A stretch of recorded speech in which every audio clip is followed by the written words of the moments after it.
もし荒滝派が何か問題を起こしたら、あいつらを引っ張ってでも謝りに行くよ。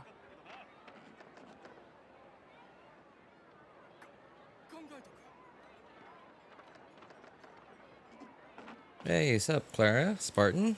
Wrong person? Hey, good to see you again, Jelly. How you guys doing? Why is she staring at... Why is she staring at me? It makes me uncomfortable. I mean, it certainly makes me feel something.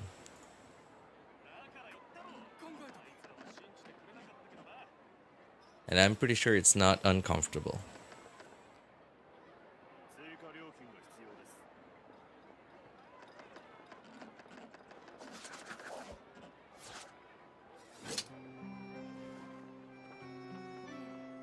Feeling good? Oh. Alright, sounds like something good happened to you, man.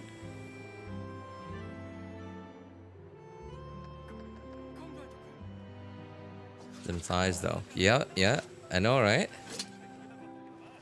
Would you look at that?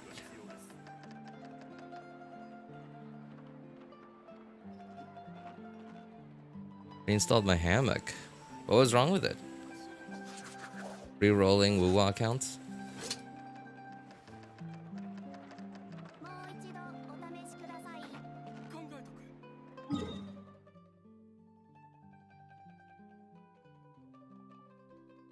Like, don't you get like certain Alright, what quest is this?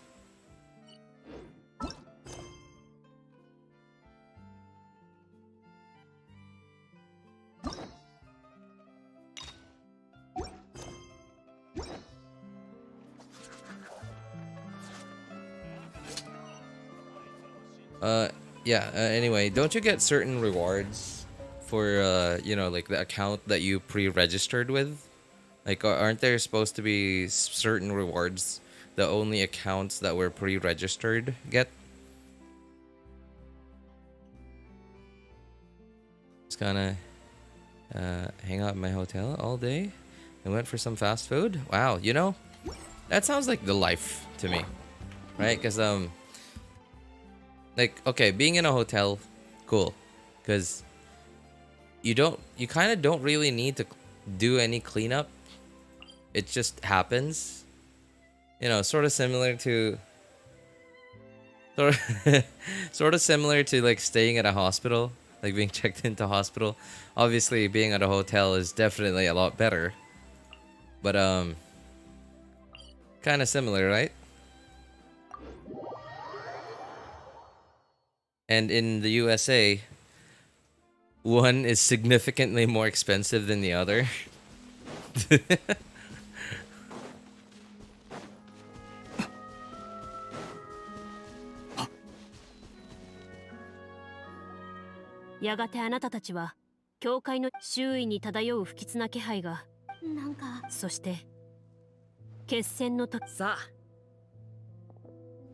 One of the ropes broke. Ah, I see. Well, anyway, I'm happy for you, man. You know, I love hammocks. Like, I can't explain it, but it feels like being in bed, but at the same time having the option to be outside. Like, I don't know what it is about being outside for me, because like for example, I really wanna have like an outdoor desk.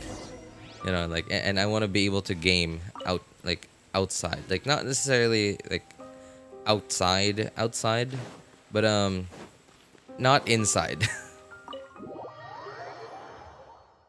I also really like I would really like to have but at the same time I still want my privacy. Like I still want, oh dear, hang on, cutscene, it's gonna be loud.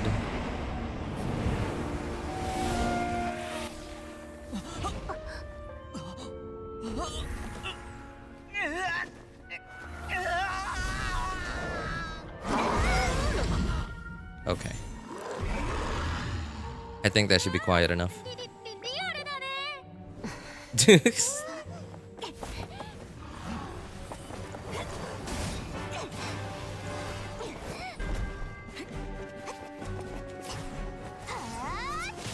Insurance undefeated though. Hospitals have better service than some hotels. Well, yeah, okay, that's. I mean, they gotta somehow not make people feel like they got ripped off, right? I don't know why, but all the accounts I've rolled so far all have the pre-registered reward. Really? It doesn't just happen. There's people working. All right. その時、ファントムハンターの宝に秘められた力が手の中に集まり始めた。宝？もしかして、鍵は歴代ファントムハンターの名前よ。でもどうすれば？パイモン、忘れたのかい？僕たちの切り札の技能。彼らは名乗りも求めないが、人々の召喚には必ず応え Yeah, る。 like my sort of like dream like place to game would be like on a rooftop. Obviously on a rooftop, but also has a like under like an overhang, but not inside. And my problem here in the Philippines is a setup like that was, you know, well, we got mosquitoes for days. So that's the only downside to that kind of setup. 親友を助けてくれて、大切な友情を与えてくれて、ありがとう。お願い、私に力を貸して。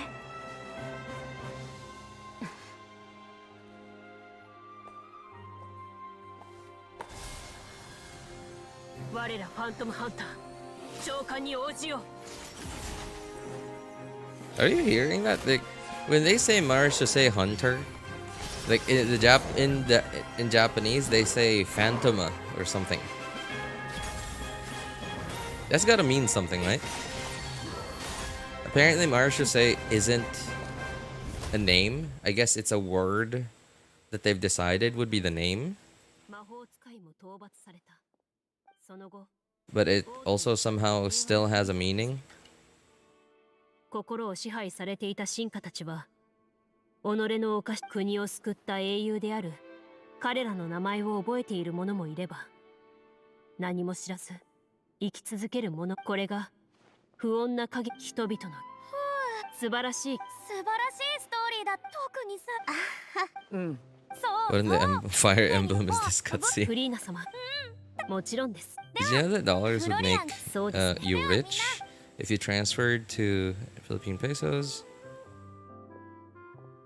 Sorry, Jelly. I have to ask you, like after saying something like that, I have to ask you, how old are you, man? If you don't mind me asking. You don't have to tell me exactly. You know, just like, I don't know, just tell me like college, high school, what? 最初から普通のテトシアとは。なんだ、騒がしい。おい、早く。あ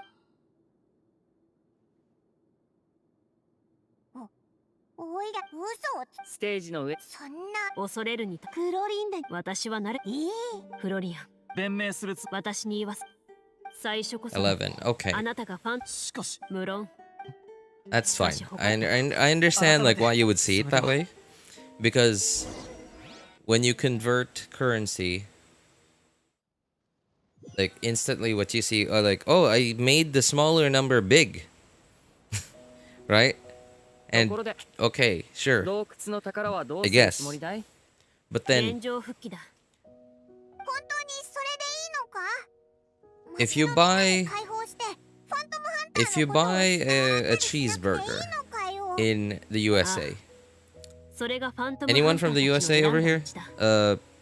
Yeah, let me know 私も同じだ。 exactly how much is it.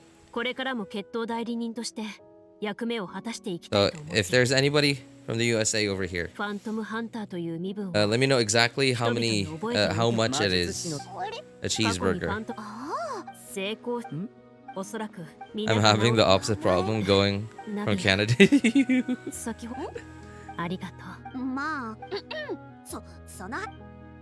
おわ、逃げちゃった。じゃあ、 Why did I always think I was the youngest one here? Then I see people like Jelly. 今日、I mean, a lot of young people play Genshin. Like it's う。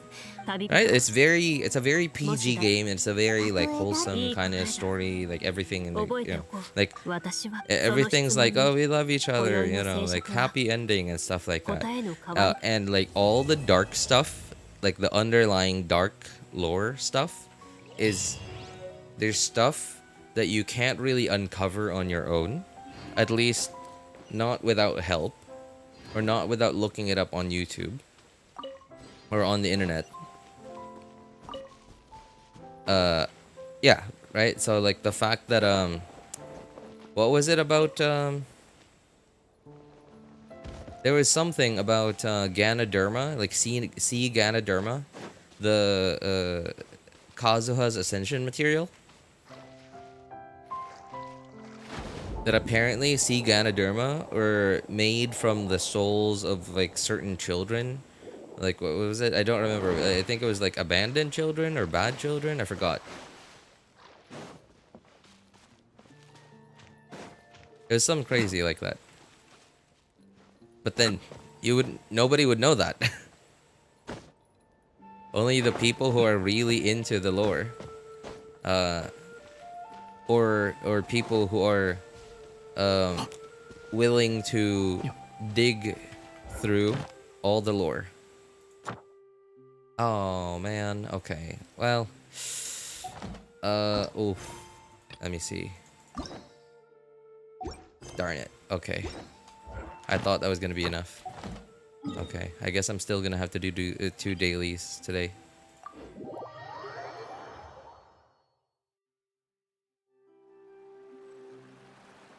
I just paid for $30 of Taco Bell today. $30? Now, like, did that somehow cover your lunch and dinner? If yes, then I think it was okay. Sorry, are we talking freedom dollars here? Or northern freedom dollars?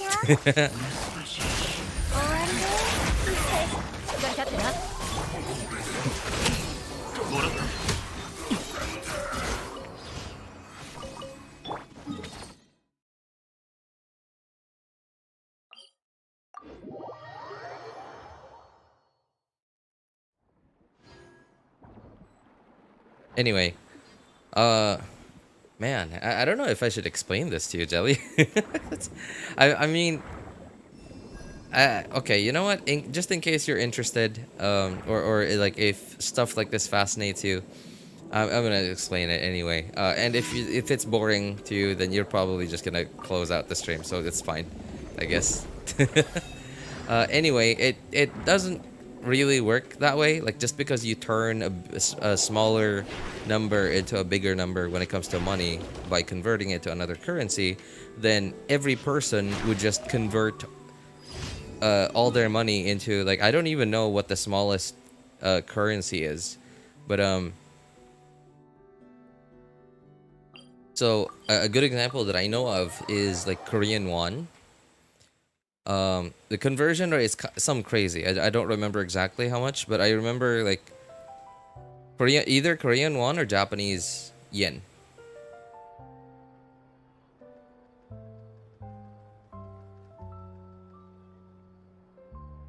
Let me check.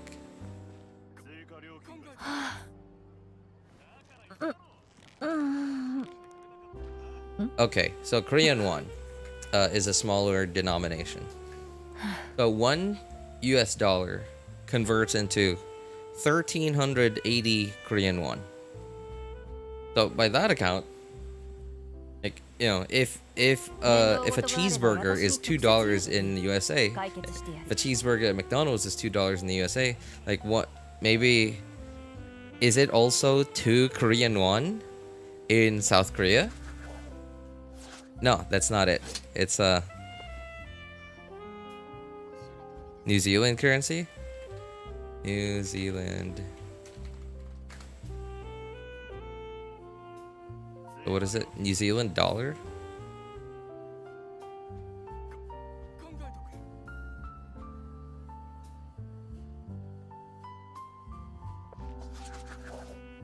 No, I mean, $1 is 164 New Zealand dollars. But if you want to talk about inflation, then what was it called? The what was the name of the country? Venezuela. Yeah, Venezuela's old currency. What was it called? Bolivar? Yeah. So USD. What is VEB? Okay. So from what I understand, I think, is Bolivar the old currency or the new one? With the former currency. Okay, so it was the former currency. Right. I just looked it up. one US dollar. Okay, granted the Bolivar, the Venezuelan Bolivar is extinct. The country doesn't use it anymore. They changed their currency to try and I don't know like what they were thinking, but like I guess they thought that, oh, if we change our currency, then I guess we will somehow fix hyper ultra mega super duper inflation, because that's like, I'm sure some of you guys have heard the term hyperinflation, but you know, I don't think hyperinflation is appropriate for whatever happened to the Venezuelan Bolivar. So, according to xe.com, $1 is 3,643,294,406.86 Venezuelan bolivars. That's $1.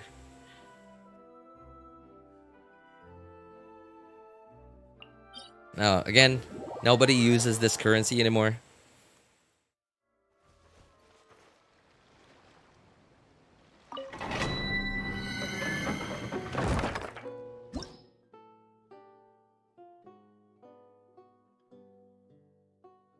Dead children, yep. Made from yummy kid souls. Still like lore that Ganyu is so... Okay, yeah. You know, it kind of blew my mind how it took me so long to learn about that. Where was it again? Was it a story or a voiceover? I think it was a story. Hang on. 1,000 years. Let's see. 1,000-fold. Right. Ascension. Important calendar. Okay, right through in her heart. Wait. I don't remember which one it was.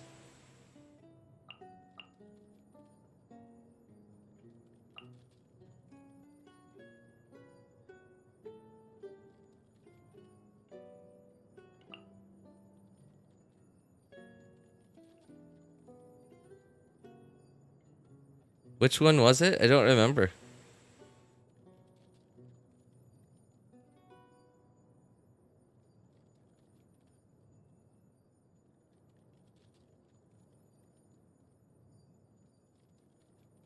Still not consider distancing or more hiding the truth. Onlookers, vegetarians, Ganyus, grown accustomed to the city.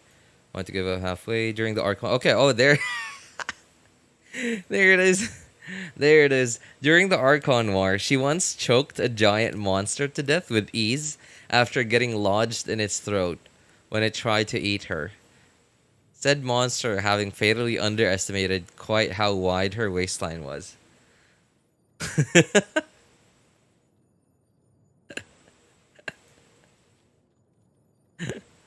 So I remember hearing about this from like someone in chat at some point. And then I thought, oh, is this some kind of like underlying lore written down in some book somewhere that I have no idea how to find? And then I was like, oh, okay, cool. And like I had no idea it was right here. I thought it was like one of those lore stuff that you find, you know, like scouring through like the hundreds and hundreds of books from different NPCs from like libraries and stuff, you know, and I didn't know that like maybe it was just like coded in a way that it doesn't name Ganyu specifically, but talks about like a certain Chilin or something. But no, like it's literally right here. It's it blew my mind when I finally looked at it, and I finally realized, oh wow, yikes, it's legit as the most legit thing you've ever seen.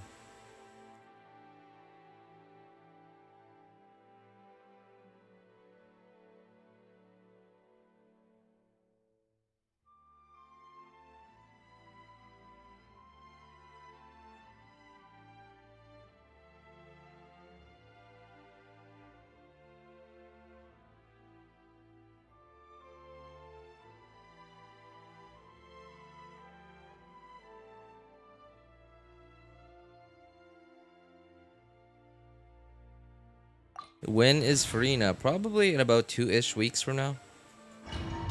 The banner's been out, the first half banners of 4.7 have been out for like, I don't know, a week now. So maybe 2 weeks. Yeah, a little over 2 weeks. Anyway, good to see you again, Ice Bear. You pulled for anyone in 4.7? Or at least the first half of 4.7?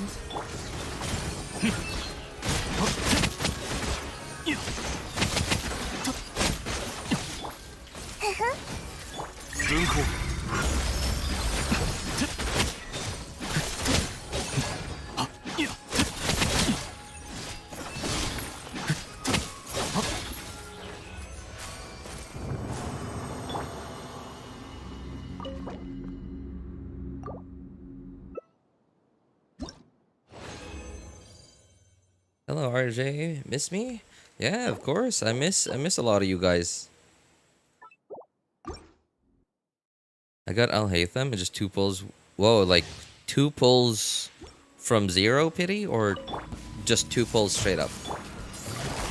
Anyway, congrats, man. I didn't realize you were gunning for Alhaitham.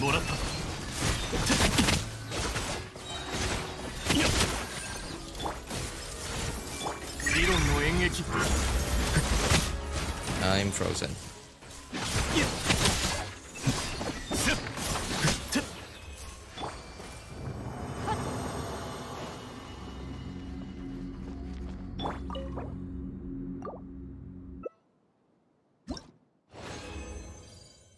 I was at 74 pity guaranteed though.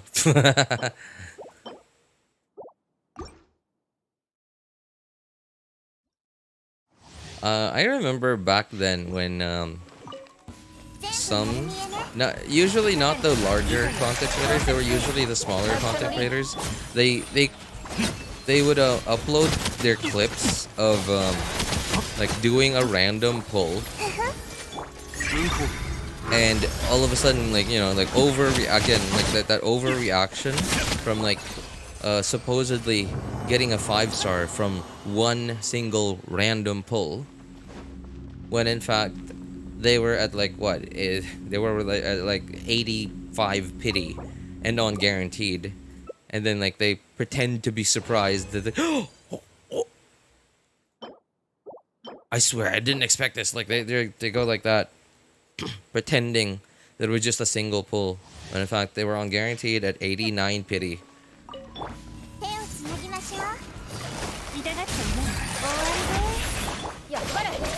Just for some views and attention.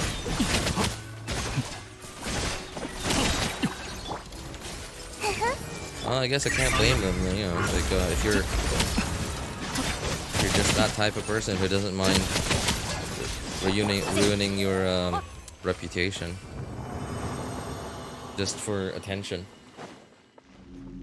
And oh, the thing is, on YouTube, I guess attention equals money, so I guess I can't completely blame them just for the clout. I know, right?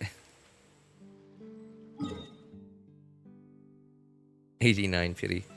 It's probably, it's, you know, obviously it was just an example, right? I don't know of anyone who's ever gotten to 90 pity. I'm pretty sure I've gotten to 88 or maybe 87 pity before, like once. But 90, pretty sure I've never done that. I think the chances of actually getting to 90 are pretty low.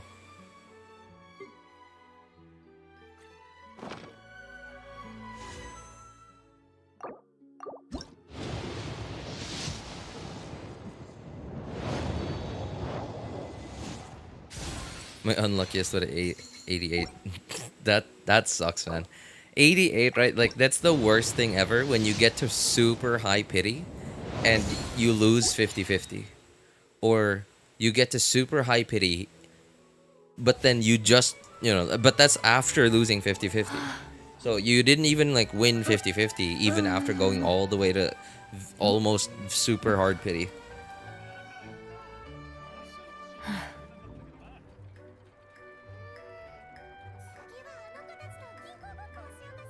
I got to 90, exactly 90, and I'm not kidding. Really? Wow, dude, that's... Did you at least win 50-50, though? That kind of sucks, man. That's... Jeez. Let me see. 18 hours, 6... That would be... Okay, yeah, so 6. Alright, I guess I don't need to condense resin then. Cool.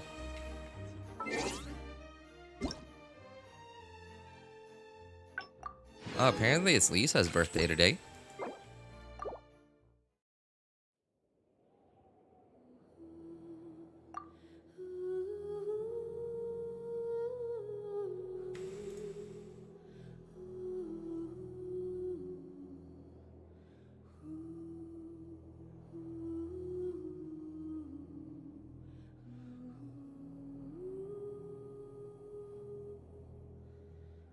Went to 87 pity before. I got C3DF from 74 pity on one. Sorry, what? Pulled? Oh, pull. Okay. Oh, that's... Man, that sucks. That's awful. Alright, so what was I doing on this account? Oh, man. Alright.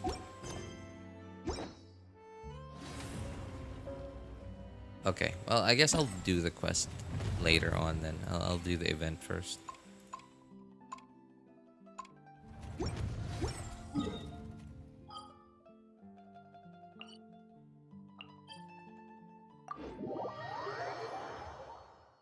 Saving every wish until 40 days later on all 5 accounts.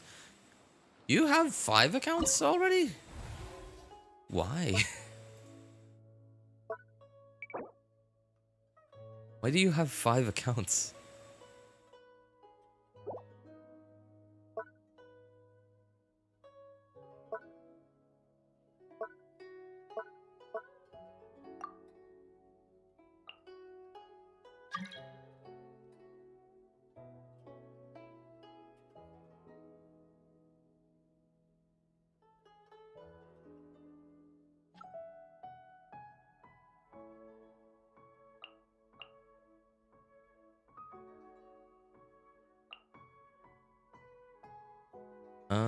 Oh, right.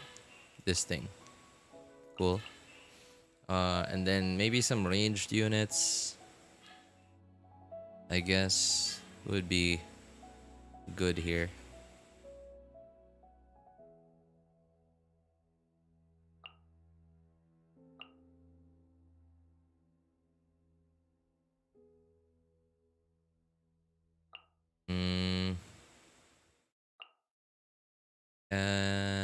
Sure, I guess so.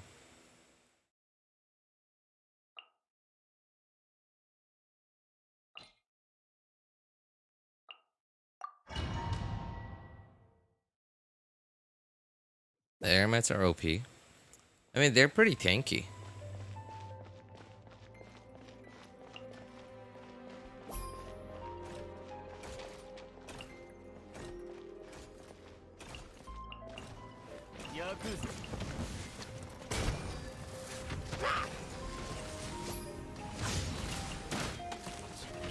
Oh, I thought it was the big dude.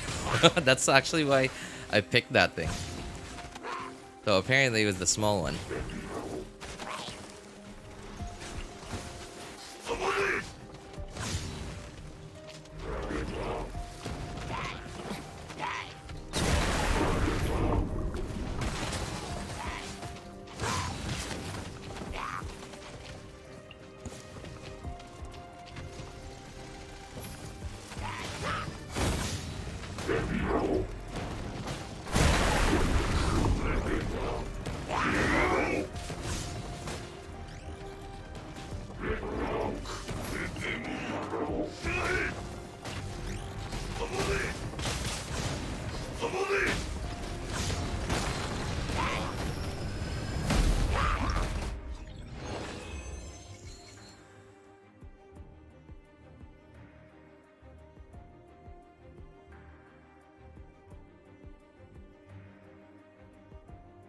Character releasing in about 40 days.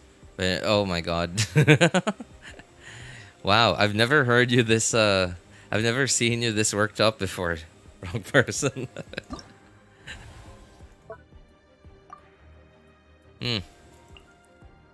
Now I'm kind of wondering what you saw.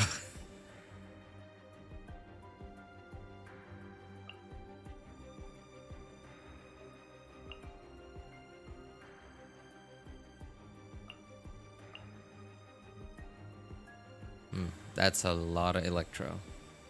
Oh no, that's not electro. A single target rather. Let me see. Any immune stuff? Animo. Okay. Yeah, sure.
One person is looking at the modded skin community.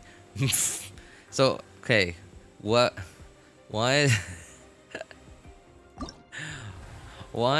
is modded skin in quotations? What does this mean?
Center. There are two, left and right. This is center. Okay, I guess.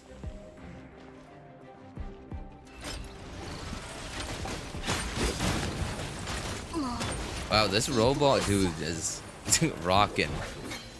Her HP just dropped.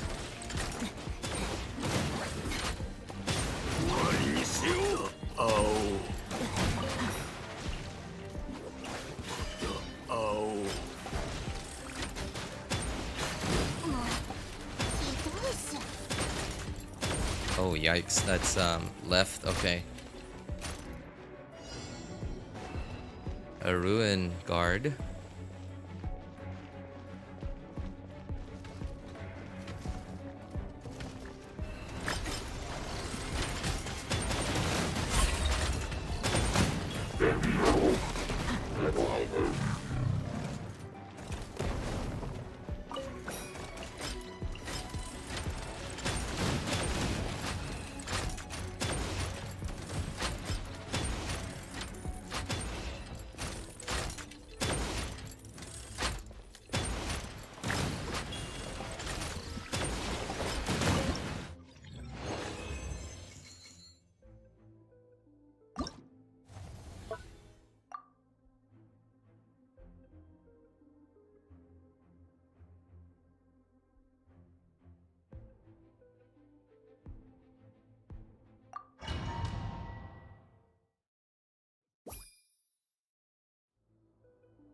So don't you guys feel like this is a pretty good example of what a summoner character in Genshin might look like?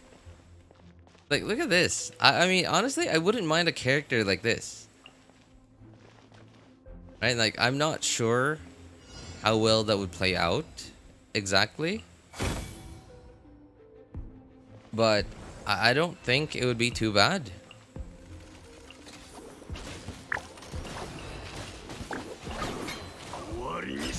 Oops.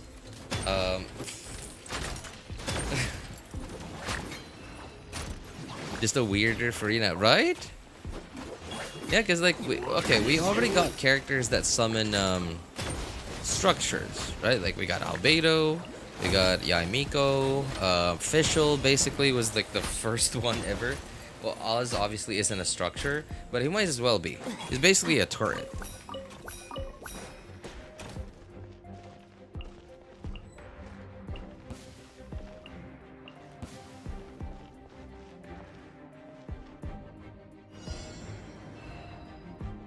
And in Furina's case, while technically not turrets because they move around and stuff, but it's essentially the same thing, right?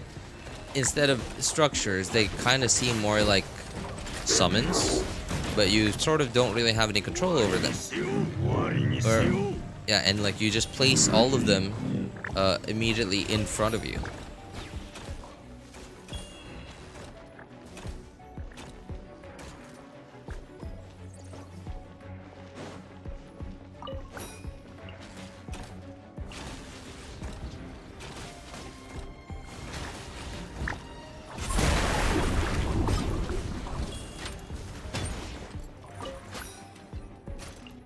Oh, nice. Gardamex.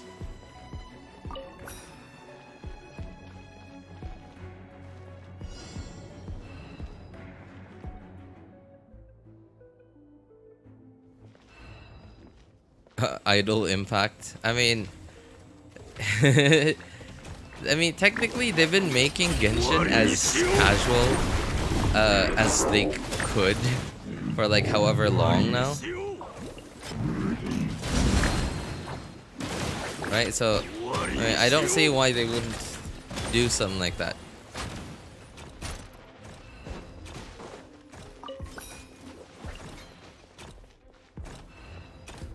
I can't summon this anymore? Oh, that sucks.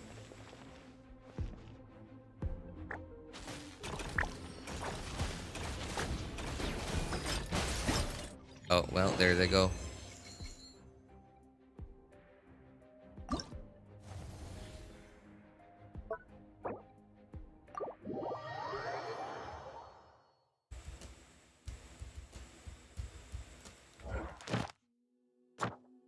And I wasn't expecting to go through all of this so quickly. This might be one of my shortest streams.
I really wasn't expecting for this to be a long stream at all, but I also wasn't expecting for it to be like a less than an hour stream. I mean, I still got the third account to do though.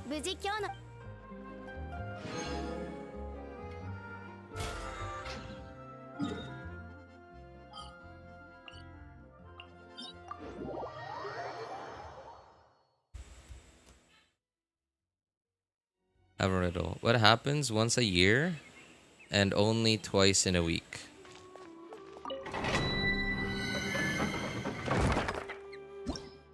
That's a pretty good one. I don't know actually. Let me think. Let me think first. The things I'm doing for Changli, she better come home.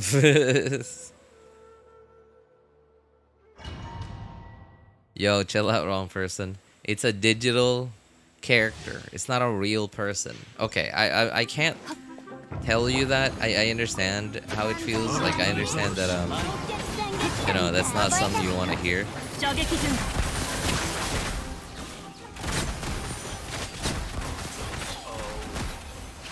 But just chill out a little bit, man. Just chill out. I know. I understand. Sometimes we do stupid things or the things we love. Am I right?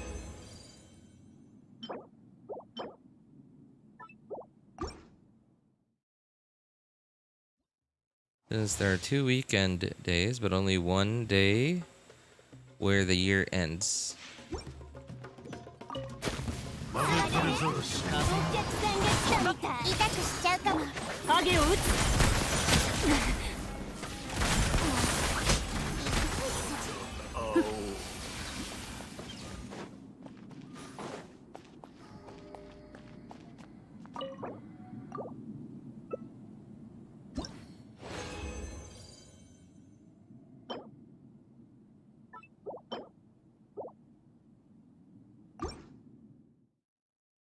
Once a year, twice in a week.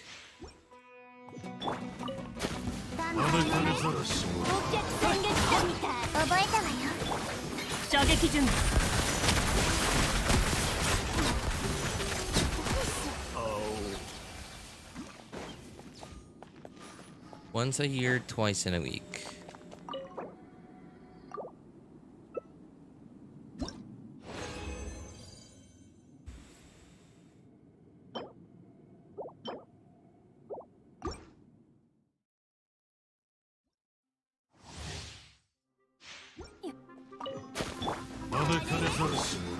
Nothing's coming to mind?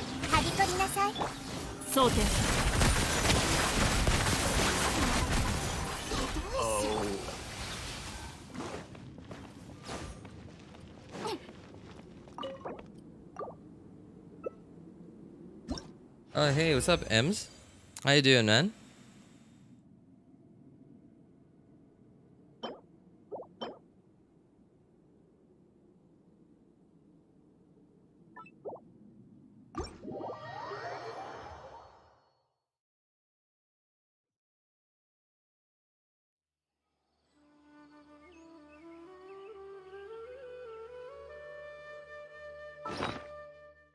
Hey, Em, you want to help us solve the riddle? Jelly just gave us a pretty good riddle. His riddle is what was it? It happens once a year, but twice in a week.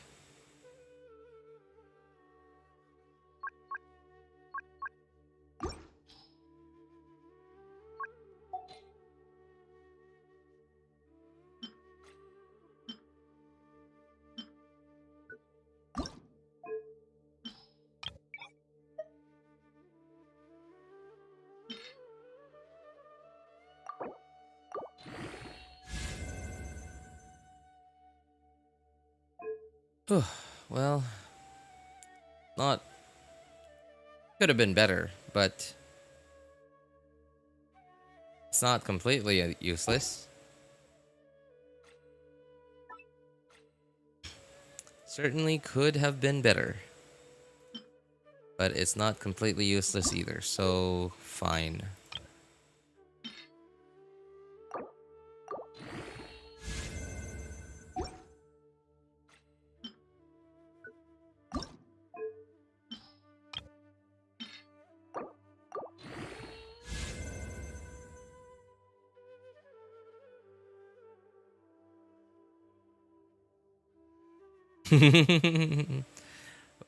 Wrong person. I think you might be in the wrong place.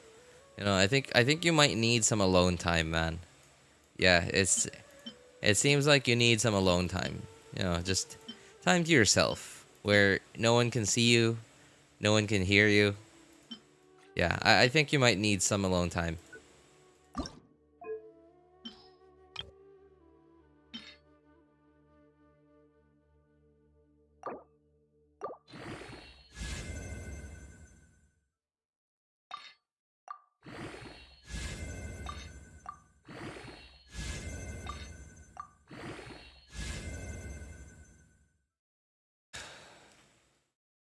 And I hate it when they do stuff like this. So, if you make, you know, like, they make you think, like, I don't want to trash this because, like, all the rolls went into useful stats. But there are also stats that you didn't really prefer. Okay, well, yeah, right? Man, I don't even know if I should throw that thing away. This is annoying.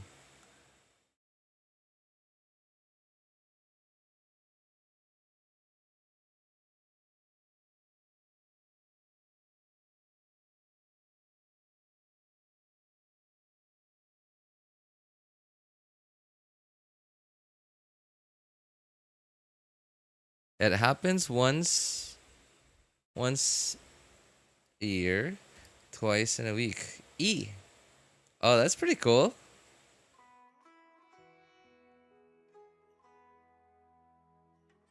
The letter E. The English class one time. I knew it sounded familiar. That's pretty cool. I like that. I like that. That's pretty cool.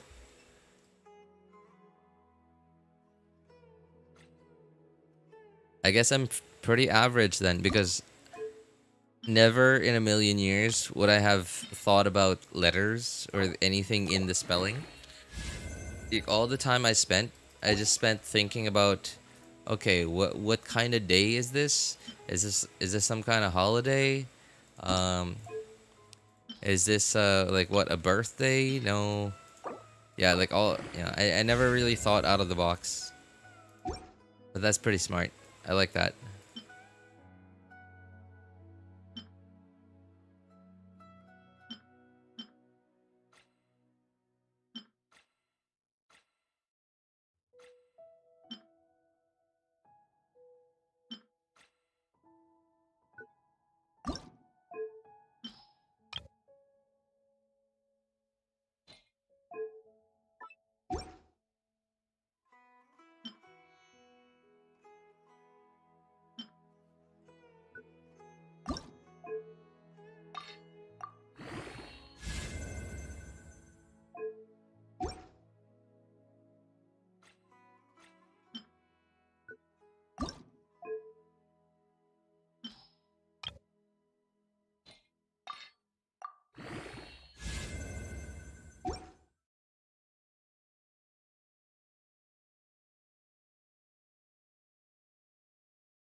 How do you put an elephant in the fridge? Wrong person's answer is you don't.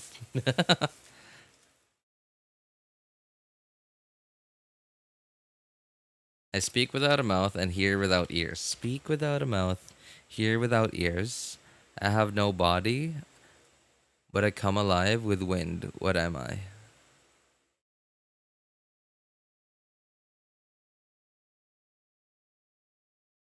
Speak without a mouth, hear without ears. I have no body, but I come alive with wind.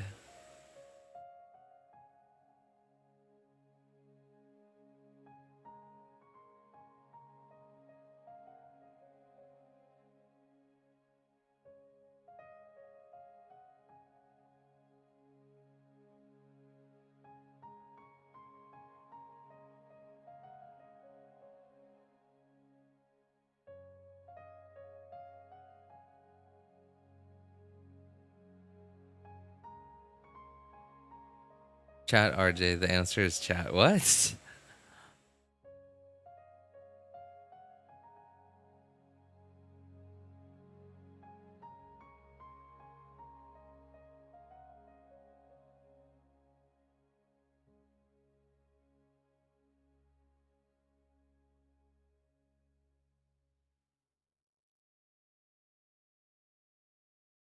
Hey, what's up, Odd Cookie? How you doing, man? I sent a video over in the chat. You want to see? Maybe I'll have a fellow simp. I mean, if it's from a different game, then like, it's kind of Wuthering Waves. I kind of don't really. I don't know. Like most of the characters so far that I've seen over there, kind of turn me off.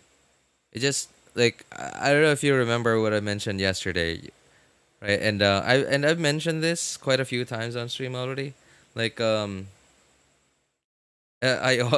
often compare it to skirt length, right? So if a skirt is too short, that it reveals everything, or at least it reveals a lot, then it's sort of just it's. Hang on, I forgot the words that I used to use to make this sound cool. It's too short to stay interesting. Yeah, like it's interesting. No, it's too short. It reveals too much that it's interesting, but it doesn't stay interesting. Man, I don't remember how I used to say this. But if it has to be long enough. Yeah, okay, I think this is right. It has to be short enough to be interesting, but it has to be long enough to stay interesting.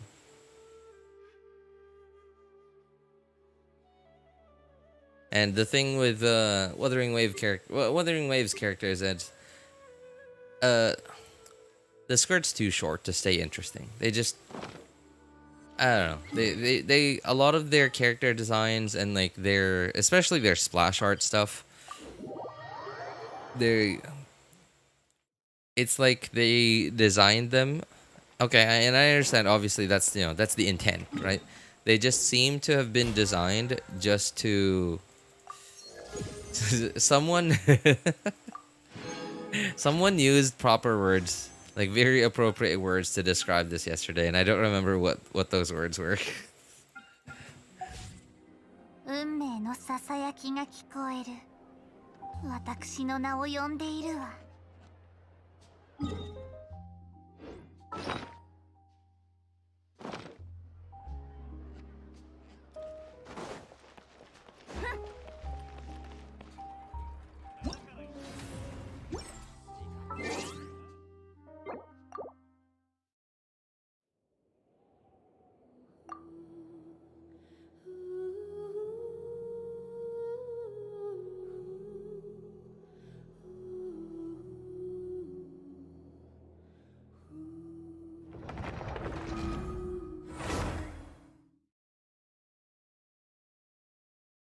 I didn't like Wuthering Waves design initially at first, but it started to grow on me, kind of like Paimon.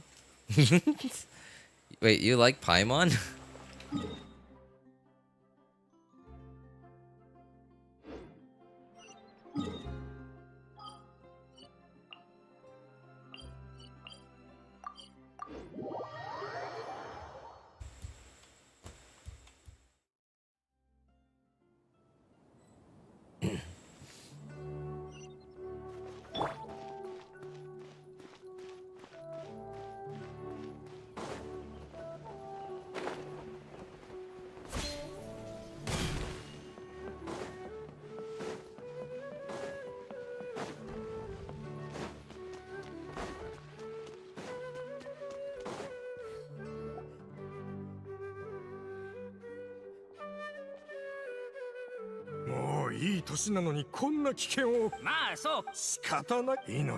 Paimon was initially kind of annoying, but you spend enough time with them, you start to not hate them.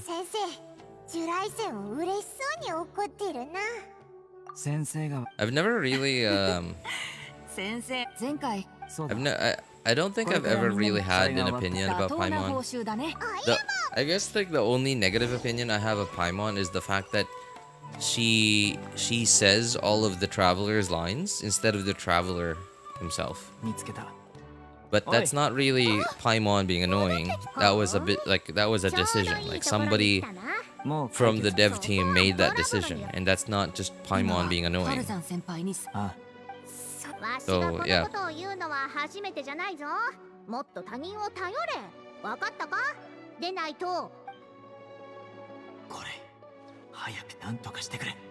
ファルさん先輩、まずは何？おお、本当かこれ。あの件を覚えててくれたのじゃな。よしよし、この。ファルさんがコレイを連れてったぞ。コレイ、コップ。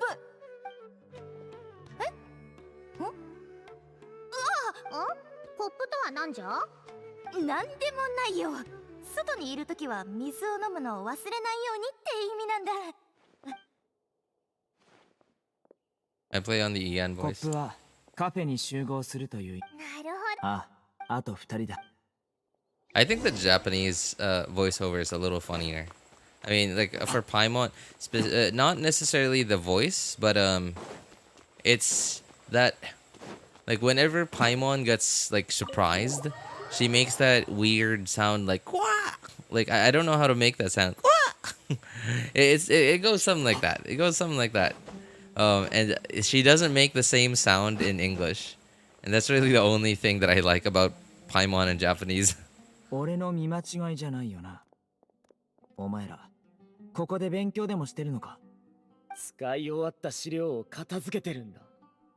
見ろ、こんなにある。急ぐ必要はない。どうせ読む人はいないからな。今回は君たちのおかげ。ああ。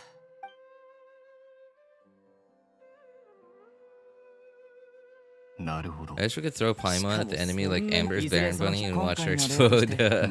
なら、あ。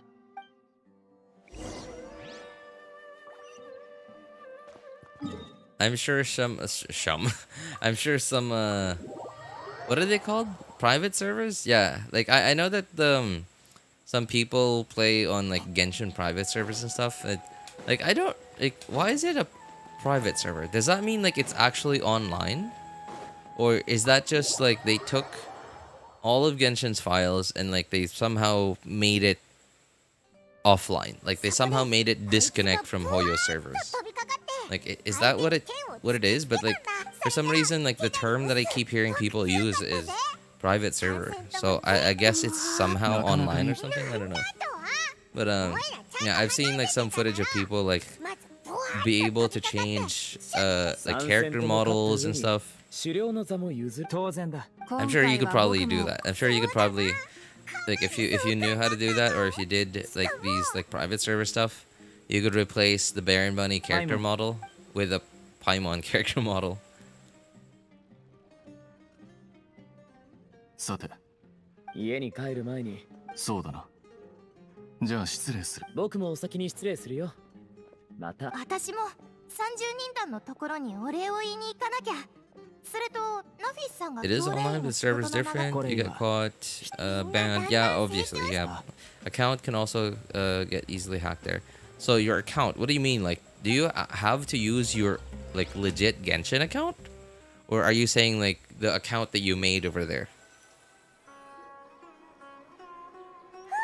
I mean, like I'm confused though. Like so I understand the concept of private servers because like I've literally played on private servers of this like old MMORPG I used to play, the MMORPG I've talked about before, of Life, and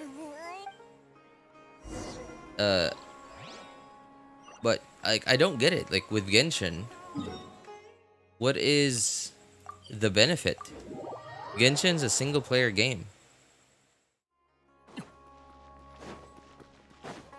I guess they want the Genshin gameplay, but they want to be able to like change character models. They want just like a lot more currency. ここが連れてきたかった場所か。Yes, or you can create one too. 手を貸そうか？ Yeah, yes, you mean like you can use your official Genshin account? What? 悪くないだろ。めちゃくちゃ Okay, that's probably you probably can't, 振り right? 返ってみてくれ。 Because I'm sure they have like their own database, and your account isn't on that database. ここは俺の秘密基地でな。学生時代、 I'm 昔 having の俺も。 You're a fan of having multiple accounts, RJ. There's so much to do.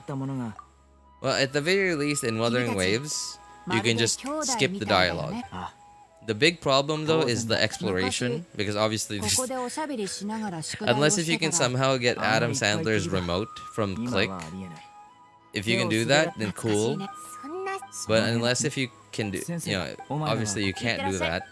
So at least the dialogue you can skip in Wuthering Waves. Private servers let you run mods. Lets you run mods. Oh yeah, like changing skins, changing character models and stuff. But I'm sure that probably depends on the creator as well, on the owner. Whatever customizations they decide to put in. ちょうどいいところに来た。昔の写真おお、さっきナフィスと協力。 Raid Sinos in his dad's mines using Nahida. It's 写 really 真 funny. の中の。写真の中この写真 In my opinion, at least, because That's my humor is cracked. それとこ It's alright, man. I'll give it a try. 先生 I'll give it a try. I was so annoyed and bored after losing a 50-50. That I 100%. いざこういう時になると Both? わしは決して Upper 善 and 人ではな under い ears. バムーンがわし Oh, のことを 100%ed. 恨むのも Okay. 当然じゃろう。 Upper and under areas in new region in 2 days. I didn't even わしは unlock the 何 new 度も夢であれは statue a day セロ before my statue max. 君はここ数年で随分と成長。俺の先生 I で mean, あるこ it's とを考慮して some of the 余 no. 計なこと So まで ever 口走 since って the るのは last part of そう Sumeru, 言いながら全部 I 口に think 出すからじゃない regions か。 have been getting まったく uh このジジイをいじ I めると can't は say smaller because like I've never counted how many chests there were, how much time in total it takes to fully explore it. But it feels smaller. なあセロ If it's not smaller, then at least it feels more streamlined. Like the exploration feels more streamlined. もっとは But yeah, like ever since the last 2 mini regions of Sumeru, and then into Fontaine, and they seem to just be a lot more reasonably sized now. 手をつなぎましょう ジョークはどうするか Joke. How do I make this joke? 全部なジョークはどうするか How do I make this a joke? もうこれ以上生徒を子供扱いするわけにはいかんな。わしの思う以上にセノが成長しておることを認めねばならん。今後は老いた賢者として引退後の暮らしを楽しめればいい。未来の責任は若い世代が背負ってくれるじゃろう。 Okay, that's kind of funny. Yeah, Sino matured, all right. That's actually funny. I like that. Anyway, thank you, Ems. Thanks for letting us know about it. 手をつなぎ横になって聖書を見たいの。 You know, I forget that Naida can do this. I don't think I've ever done this before. I see footage of it, and I know about it. やはり植物を相手にした方がずっと楽です。 But I don't think I've ever actually used it before.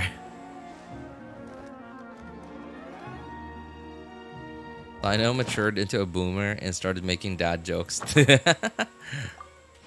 Well, maybe that's what his dad thinks, right? Like maybe that's what his dad thinks. Like his dad thinks like, wow, Sino learned to make dad jokes. That means he's as matured as I am now.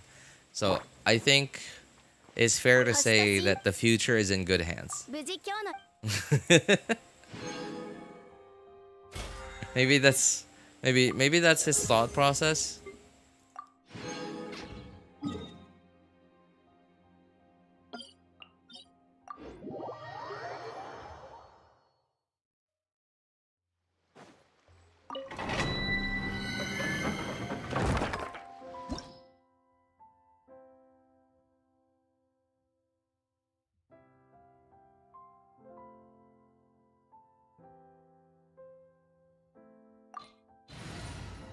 Remember one guy who enjoys being a freeloader? If you read his mind, he's planning on getting money from his dad and brother. What? Wow, that's... I mean, that's kind of just straight up headed into like GTA 5 territory. You know, like okay, in GTA 5, like all the NPCs are like, they're just jerks, right? Like they're jerks, but they're also not too far off from reality.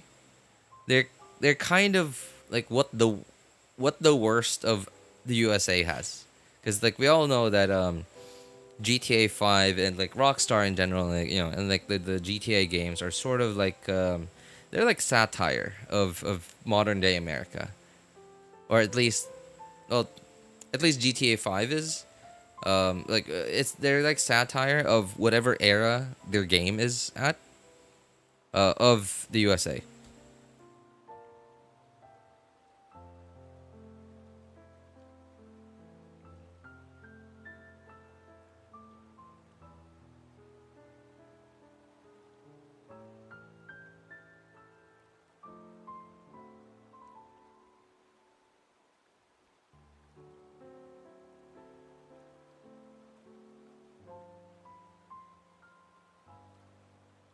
Isn't it a little early, Spartan?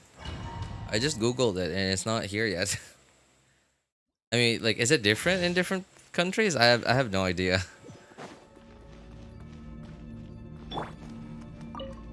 全部丸見えね。どの目が出るか渚のリンク。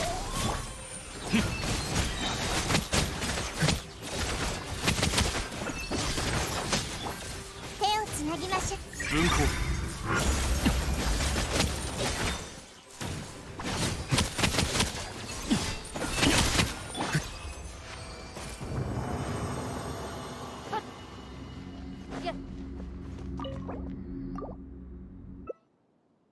In Canada, it's June 16.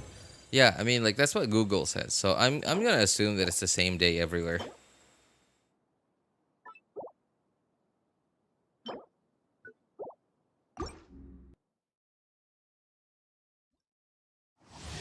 Thank you, wrong person. Yeah, but I think it's a little early. 全部丸見えね。かかれ糸よ工作せえやっばらもらった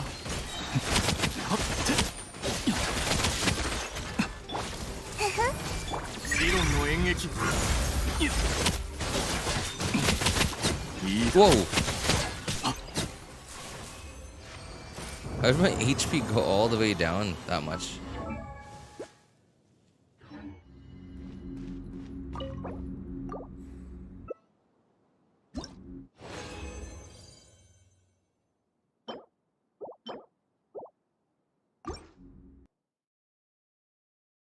I was joking. 全部丸見えね。終わりね。よししっかり立ってな。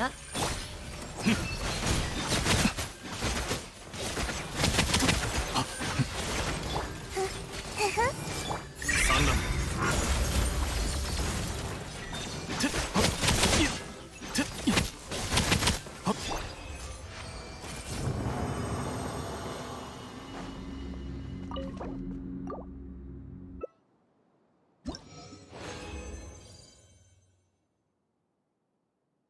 Was it weird for me to wish you, if I'm not your child?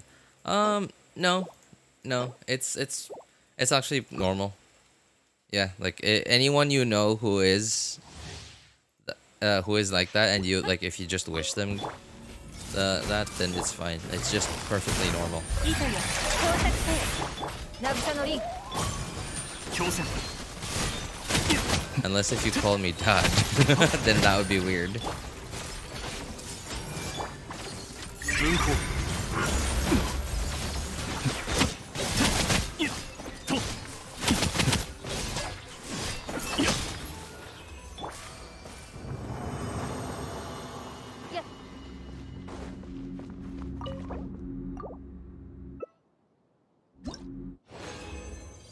I want to pull for Furina, but temptations of pulling for Clorinde beckons me. Okay. how, like, what would you say is like your ratio between like practical, like, you know, like the way that you play Genshin? Like, what would you say is your ratio between practical and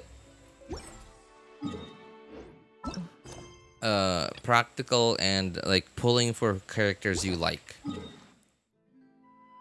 And like, if you can tell me the ratio, then I can at least like tell you like which parts of the argument you know, like you might want to hear or need to hear.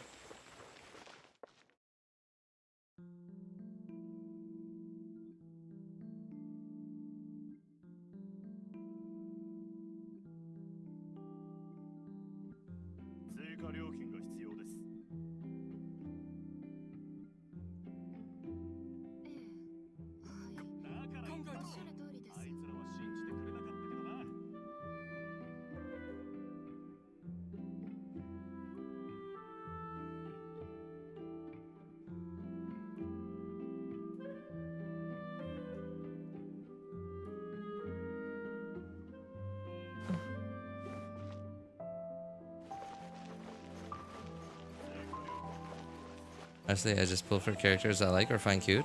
Ah, I see. Or cool. Okay. Okay. Then, alright. I don't think I need to tell you anything then. Because if you're that kind of player, then I don't think any objective argument is going to sway a player like that. And I don't think an objective argument should sway that kind of player. Because if you're the type of player that pulls for characters you like, then or find cute or cool, then yeah, go for it. But I get what you mean, that you feel very torn.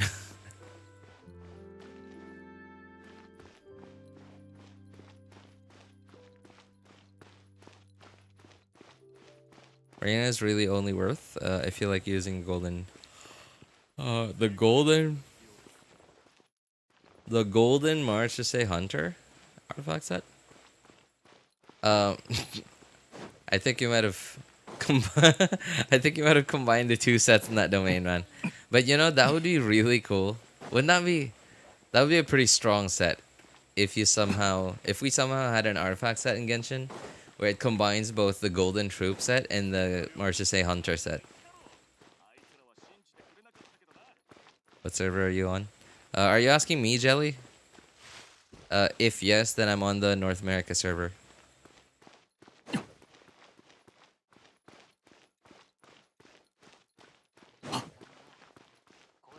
I thought it was the golden troop set. Okay. You know what? Okay, I guess like, you did say you're the type of player who pulls for characters they like, find cute or cool. But I guess I should at least tell you some of the things that you're gonna get pulling for Furina versus pulling for Clorinde. Maybe it'll help you make a decision. So, what Odd Cookie means to say is...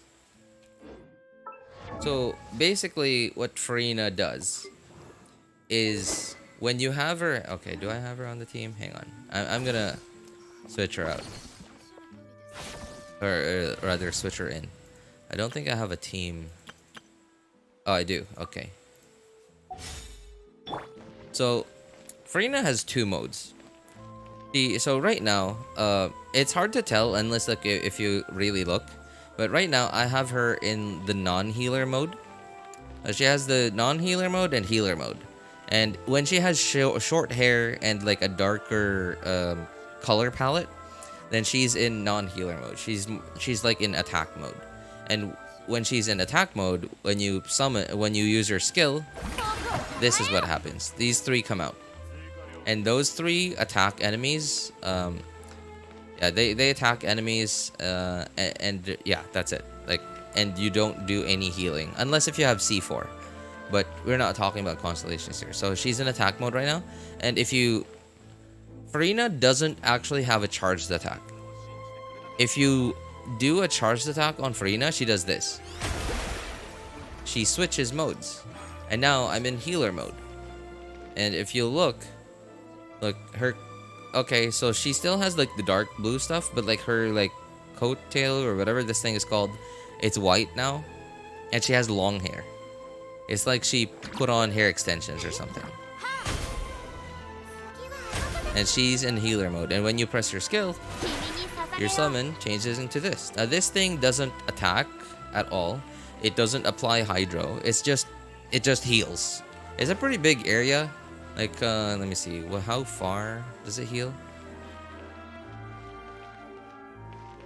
Oh, my HP is full.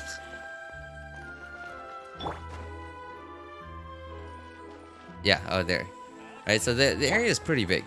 But that's really it. Like, she only really heals. And then, again, she doesn't have a charged attack. She does that. And this is to switch modes between healing and attack mode. So, okay, obviously, in healing mode, that's it. Like, she really doesn't do anything else. In attack mode, so her summon things, they just attack enemies, right?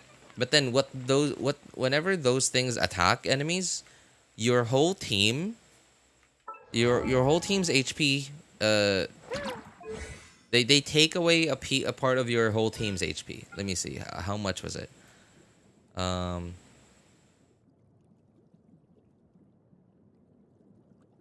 Where was it again?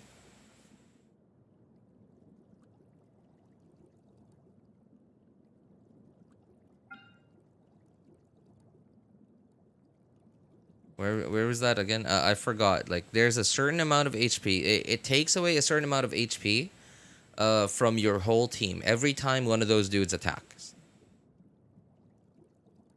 But once everyone's at 50%, that's it. Like, your HP doesn't go down anymore.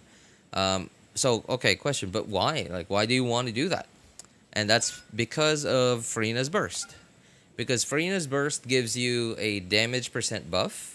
The same as Kazuha's passive, where you get a damage percent buff by swirling a certain element. Like whatever Petch element, but Petch meaning like Pyro, Electro, Cryo, and Hydro.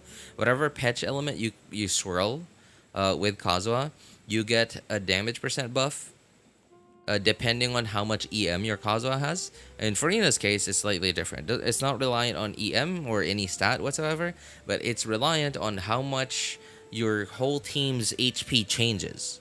It's reliant on the percentage of HP your team's, your whole team's, like all the members in your teams, like how much percentage their HP changes, whether it's like going down or going up. And that's why most of the time, when you use Furina, you really want to use, or ideally, you would want to use a good team-wide healer. So a character like Charlotte over here, a character like Charlotte, like let me see, like Jean, like Zhenyun. Who else? And like in fact, you might even want to use a weapon like Prototype Amber on one of your supports so that you have a good team-wide healing. Right? So, and that further adds, like, because once after your first rotation, what's likely gonna happen is your whole team will likely be at 50% HP because Furina's summons just drained all of their HP. And when you start your rotation, very often you want to start off like pretty early on, use Furina's Burst pretty early on. And so once her burst is active, that's when it starts counting how much HP, how much percentage of HP your whole team's HP has changed. So once you do that, okay, you swap to your team-wide healer. Once you heal everyone, that's it. Like, that's 50%. That's a total of 200% HP changed already. Is Benny okay? Yeah. Like some of the other healers are okay. Like even though they're single target, they're okay.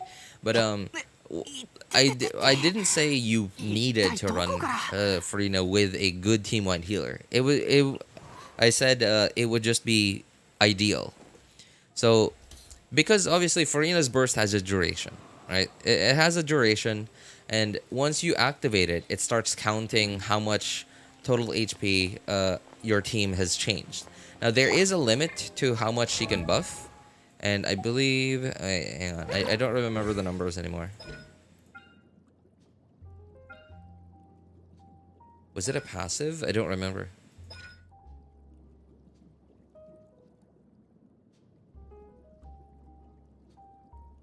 Oh man, I don't remember anymore. There was a cap. There was a maximum to this. I don't remember. 75% damage boost, I think. Yeah, I think that's it. Yeah.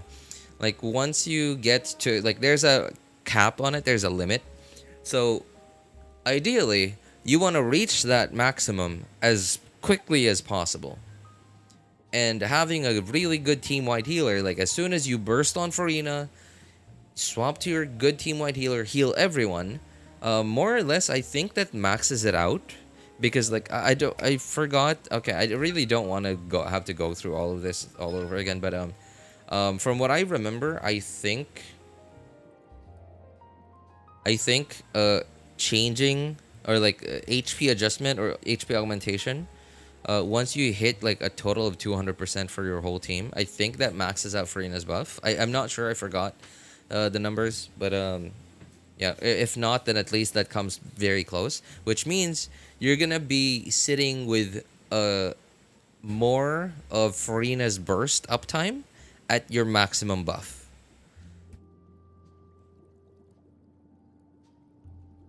So that's why I said ideally. And it's also very uncomfortable.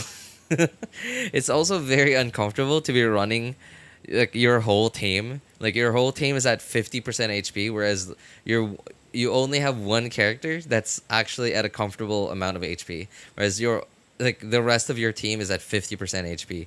It just feels really uncomfortable. Unless if you're just really good at dodging enemy attacks and stuff, then sure, I guess. But if you're not, then yeah, no, it's very uncomfortable. Hey, what's up, Abby? How you doing? Finally got Clorinde. Hey, congrats. Nice. Also, Luap, I did not notice. Like, when did you get here? Good to see you, man. How you been? Oh yeah, there it is. A couple of minutes ago, it seems. So, basically, what you get from Furina is a potential really good damage percent buff, and that's like damage percent for everything. It's not just like damage percent of charged attack or normal attack damage percent. It's like a goblet. That's not the goblet. That's not a damage percent goblet. It's like a goblet, but imagine this if it was like 75% at C0, and at C1 it's like 100%. Yeah, it's like that. But I said potentially because that would depend if you have a really good team-wide healer.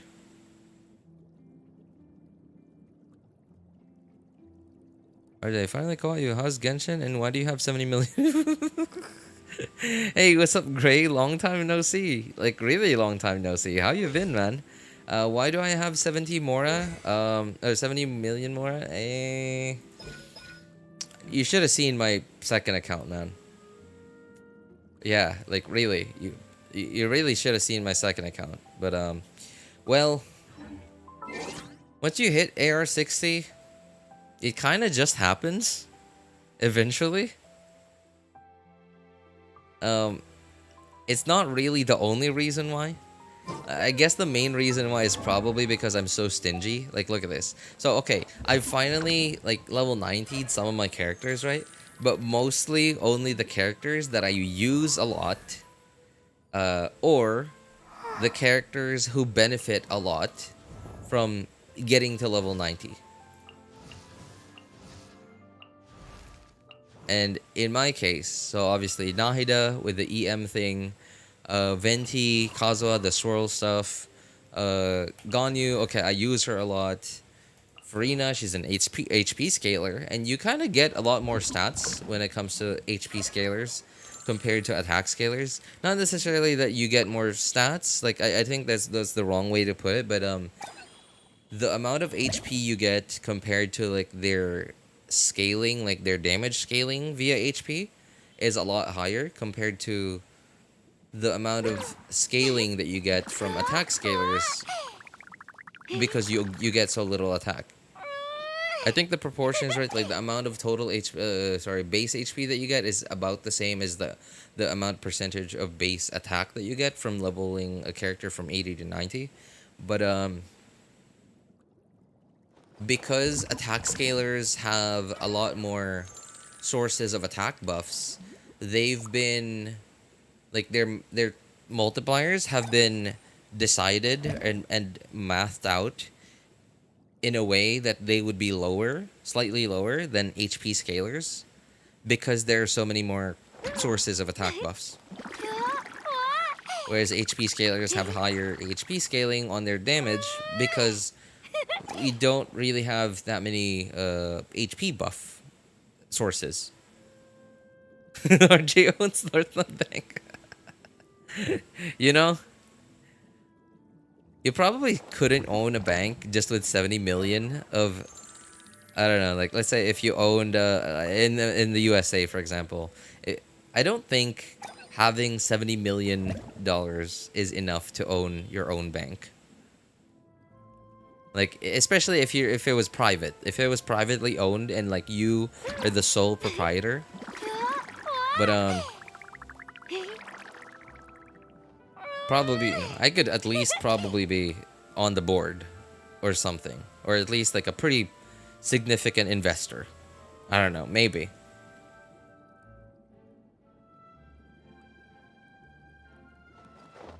So yeah, like going back to like I'm very stingy, right? Like all the characters that don't need to be level 90 are not level 90. So Razor, because this is an EM build, this is this is for Thundering Fury, and EM and Hyper Bloom and like Dendro reactions in general get a lot more damage from character levels. So Fischl as well, because I could use her in an Aggravate team, and again Aggravate is a Dendro reaction and it benefits a lot from EM. Yao Yao, because she's I want her to heal more. Xingqiu, Bennett, because I use them a lot, same with Xiangling. But like everyone else is at level 80 because I don't use them. I don't need them to be like they don't benefit that much from going all the way to 80, or I hardly use them, or they're just not worth taking to 90. Chevrolet heals plenty. In fact, like most of the time, I run her with Bennett in a team that has Bennett, so I don't even need her to level to heal very well. In fact, I didn't even bother leveling up her talents. Angel Investor. Razor's still alive. I mean, like, dude, you're not gonna believe this. I don't remember how long you've been away from Genshin, but you're not gonna believe this. Somebody actually came up with a team that makes Razor good. I mean, not like incredible, like game-breaking good, but like actually pretty good. Do I have another EM circlet? I guess not. All right, we'll be borrowing cookies then.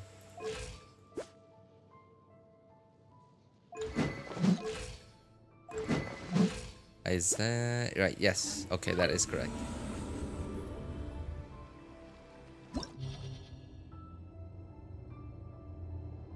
Life update. I'm getting my meds after waiting for 1.5 months. Meds?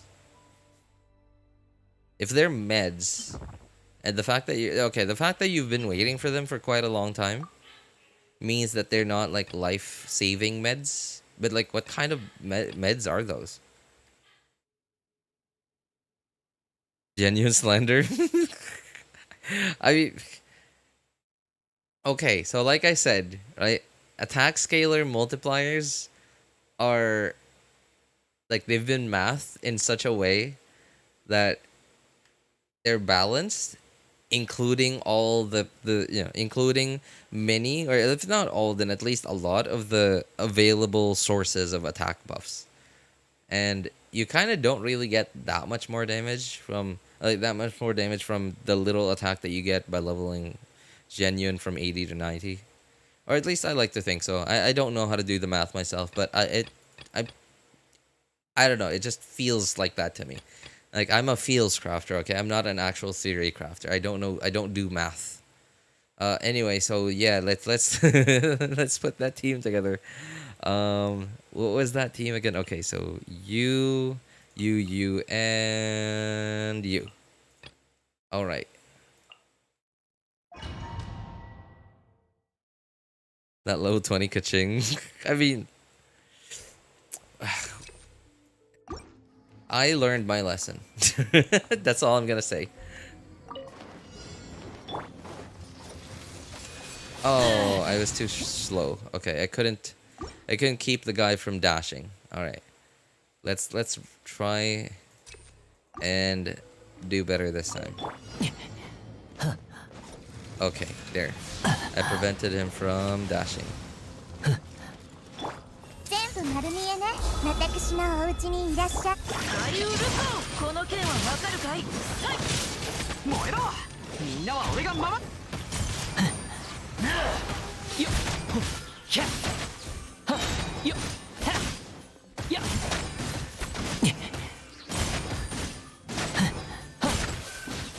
Like, look at this. If that's not a good team, then I don't know what is. あなたに。雨描きがたし。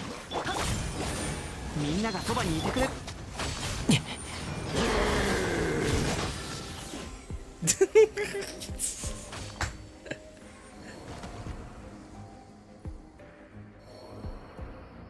RJ, you don't know you don't know that waiting a month doesn't mean it's life-saving meds. That could be Canadian.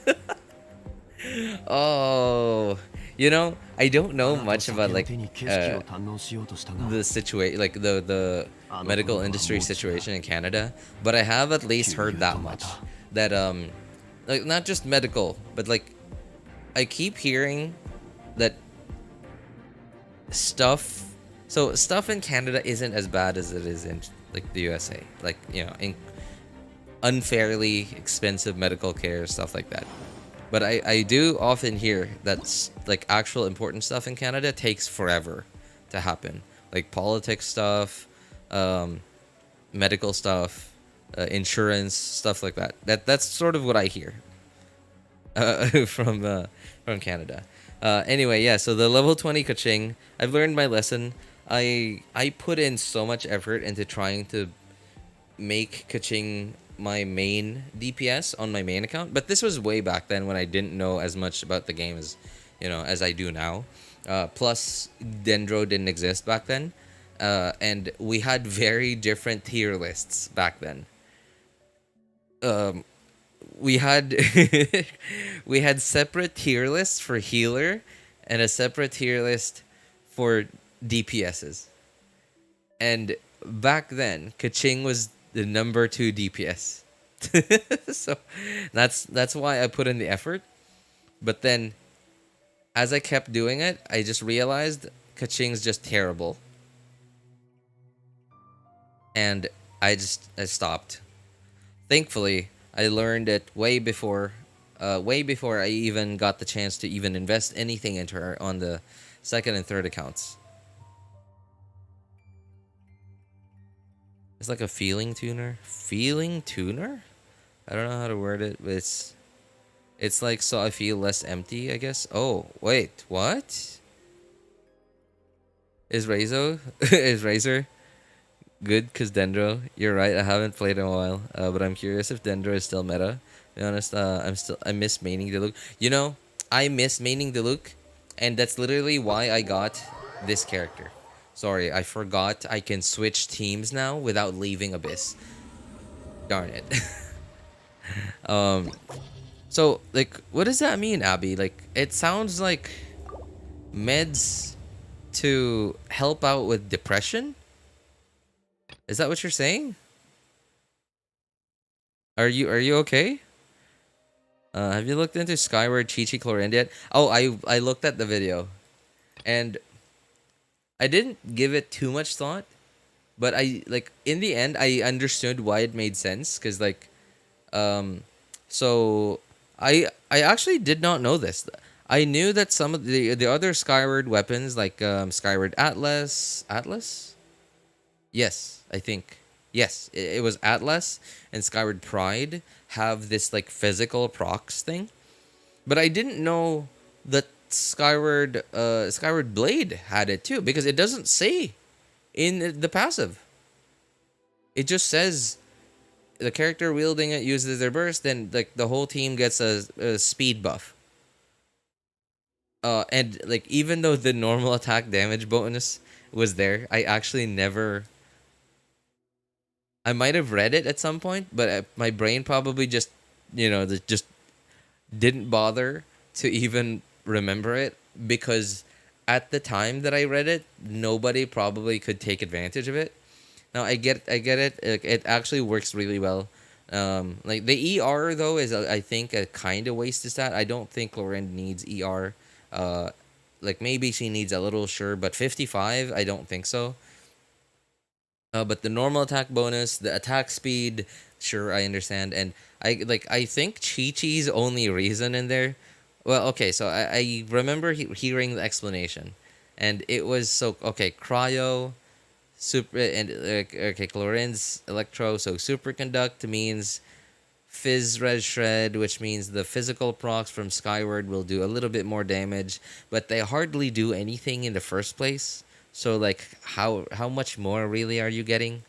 Right? So like, okay, sure, I guess, yeah, it gives you something. So okay, on top of that, Chi-Chi's healer, which means, and like on Clorinde, healing increases her bond of life, her ball, which means occasionally you'll only need to do 2 normal attacks before you E.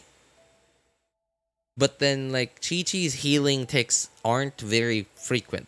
Like they're not very fast. Which means it's gonna be kinda random, and you're gonna have to stare at your HP bar, at your bond of life bar, like a hawk, to be able to fully maximize it. If you're relying on Chi-Chi's healing, like infrequent healing ticks, to not have to do the 3rd normal attack every now and then. And even in the video that was shared on Discord, I saw that occasionally, no, like pretty frequently, he was using his skill before he even got to the bond of life bar was at half of his HP bar, which meant like was maxed. So, and I understand obviously you're gonna have to play like a god to be able to fully maximize that, but still, like it was listed as a benefit or like a good thing about using Chi-Chi there, but like why Chi-Chi? And you might as well use somebody like Charlotte. You might as well use somebody like Diona, right? But I understand the team synergy. It actually, I think it makes sense. But Chi-Chi, I think, is like a little iffy in there. And I think Chi-Chi's addition in there was, yes, it's funny.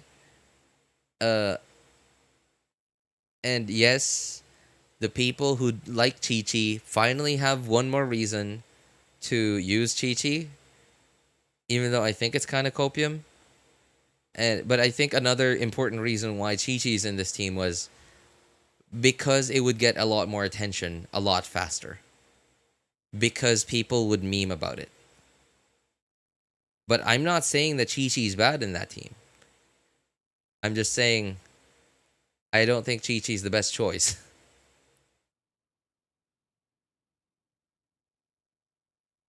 Skyward Chi-Chi Clorinde. Yeah, there's a video. Somebody shared a video of it on the Discord server.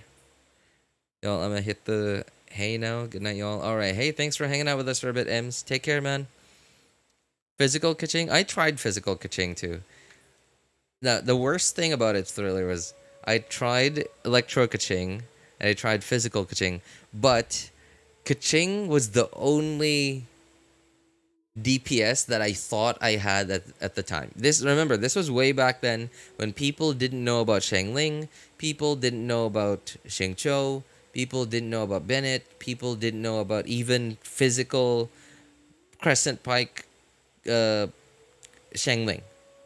This was when people were using physical official. right? Like this was way back then.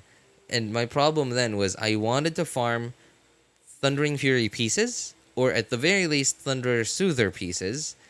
Now the problem is the thing in that domain is like when you do any, I think it was like any electro reactions is you get zapped.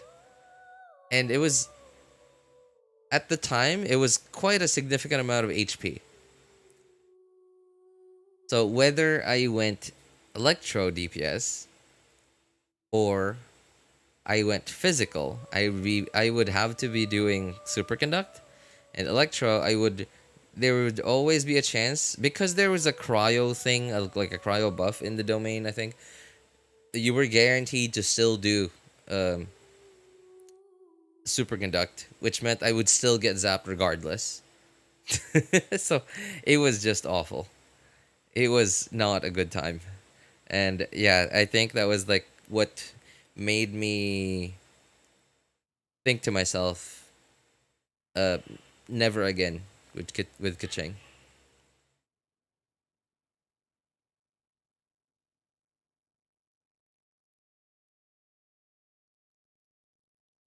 You know, I was trying Wuthering Waves the other time. I asked my boyfriend what server are you playing on. He said C, because I'm from C. I know he's a Filipino, but like, what the heck is C? Southeast Asia. Okay, did somebody answer that yet? So C is SEA, Southeast Asia. Lay, if you're wondering. So Southeast Asia, yeah.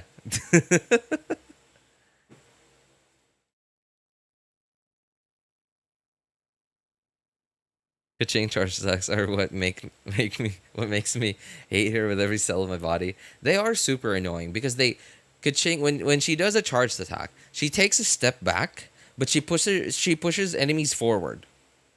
Right? She knocks them forward. So like now you have to dash to catch up to them.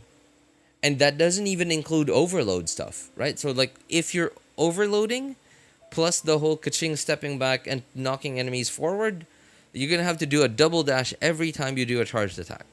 It's really annoying. I thought C was for the Aussies. Wait, what? C, like Aussies? That makes sense. I thought it's like the real C. Were you thinking that he was did you think he was trolling you or something? I guess it's not very common in the West, like to hear the term C. Because like most people in the West, or at least outside of Southeast Asia, kind of just see like all of Asia as just Asia. Right? Like they kind of see Chinese, Koreans, and the Japanese as just Asians, and people in the Philippines as just Filipinos. But then, like, in most, at least in video games, servers, like, they very often put, like, many of the countries in Southeast Asia just in one server. And they just call it the C server. Australian is short for, short or Aussies. Yeah, I know. But I'm confused, like, what's the connection between C and Aussies? Age the fight? I apologize. I'm just stuck in the olden days. I mean, it's been a long time, man. Gray, do you even remember what version you last played in? You probably played before 2.0. Like, no. No, I think you might have been to Inazuma, but definitely, I'm pretty sure before Sumeru. Like, quite a lot. Quite far before Sumeru, I think.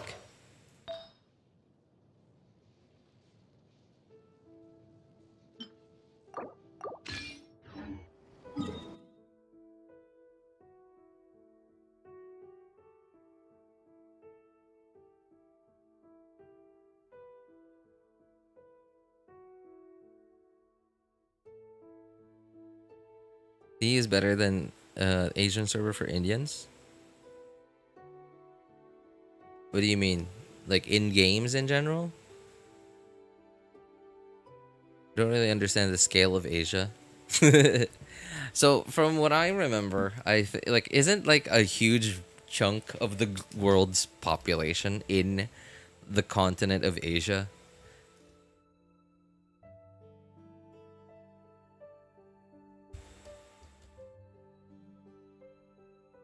C, would have never guessed C and Aussies makes sense because of Oceania. Ah, okay, okay. I get it now. I get it. Yeah, the continent. Okay. Somehow uh, with how Euros don't understand how big Canada and America is. Uh, oh, yep, yep, that's true. I mean, I think it's mostly because like they just kind of feel like their world over there is bigger than everyone else's, or at least most places in the world, because in general, like the quality of life in Europe is pretty good, especially compared with like some um some growing economic places. Yeah, like some growing economies, and like really far behind economies, I guess. I never completed Samara. Oh, you did actually get to go to Samara. Okay. I'll be watching stream passively because I'm watching the biggest sport thing ever in India versus Pakistan cricket match. Oh, okay, okay. Well, enjoy, man. I hope your team wins if you have a team. I hear there's Fontaine. Gray. We are now in version 4.7, and if you remember, we've never had a .9 update, which means if Hoyo continues the pattern of never having a .9 update, that means we are now less than 2 patches before Natlan, the Pyro Nation. In general, C is much better than Asia server. I don't think I've ever played a game that had a different server for Asia and Southeast Asia. Like most games that I've played that have a Southeast Asia server, I think are mostly like mostly they're games that are only in Southeast Asia, or okay, like in Dota 2 for example, you kind of don't really have an option. Like they just decide what server you're in.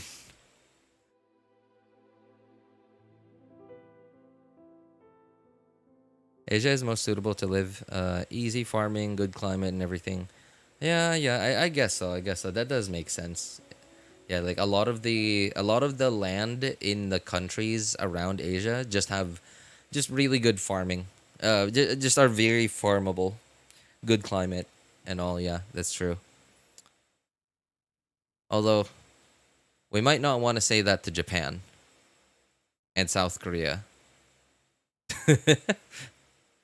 But at least I think still comparatively, yeah, I think relative to like a huge chunk of Europe, I think Japan still has quite, quite more farmable land than a decent chunk of Europe, especially Northern Europe. Like you can drive all day at 100 kilometers an hour and still be in the same province.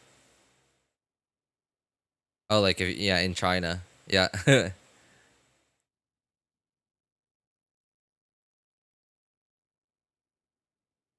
Wuthering Waves is one. One what wrong person?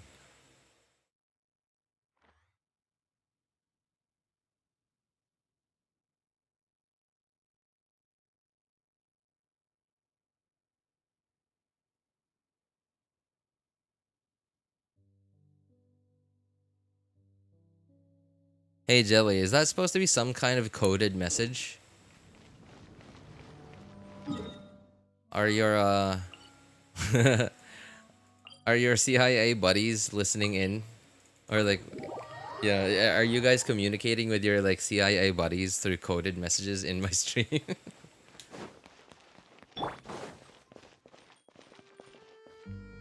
Game that has both Asia and Southeast Asia server. Really? I mean, like, what? I don't get it. Like, why? So, like I said, I've never really played a game that has that kind of, like, those server options, because, like, what? I don't understand the decision making. Like, what would make you decide to go into the Asia server but not the Southeast Asia server, and vice versa? So I guess maybe if you're like more towards Western Asia, like around India, Vietnam, Thailand, I guess, like maybe you'd think that it'd be better to be on the Asia server instead of the Southeast Asia server. But then, like, according to you guys, in general, Southeast Asia server is better than the Asia server.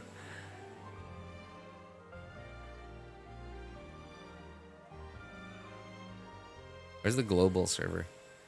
Man, oh, speaking of global servers, most of the private servers that I've played of that MMORPG called Flife that I used to play, they were just global servers. Not all of them though. I remember seeing a few servers where, like, the description on their websites said Latino server, or like South American server, something like that, or European server, where you couldn't even log in if you weren't from Europe or whichever region they're designated in. But most of the private servers were global servers. Like, you could literally be playing with somebody from the Americas, from Europe, from Asia. The weird, I never really understood lag in that game though. Like, to this day, I'm still not sure which parts of that game were offline and online. I remember that when I played on the official Philippine server, I remember that, like, when I attack enemies, I see the numbers come out instantly. Like, as soon as the weapon makes contact with the enemies, the damage numbers come out instantly. And then as soon as I started playing on private servers, I noticed that the damage numbers come out, significantly later, after, quite a bit after the weapons make contact with the enemies. And I understood that because, different servers, most of the private server owners were in Europe, so their hosting were also mostly in Europe, and some of them were in Asia, but not very often.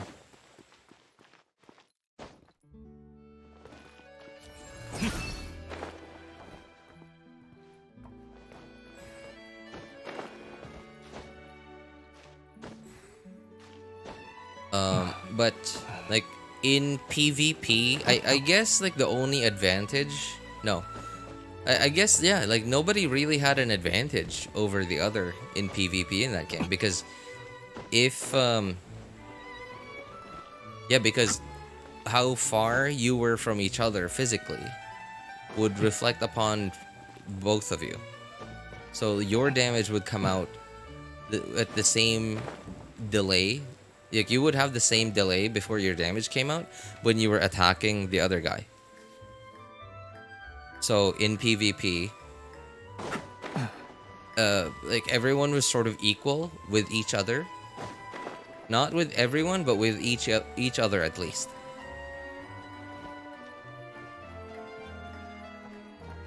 Asia server gives me 200 plus ping. Southeast Asia server gives me below 100 ping. What? Wow, that's a pretty big difference. So, do they say where their Asia servers are at and where their Southeast Asia servers are at?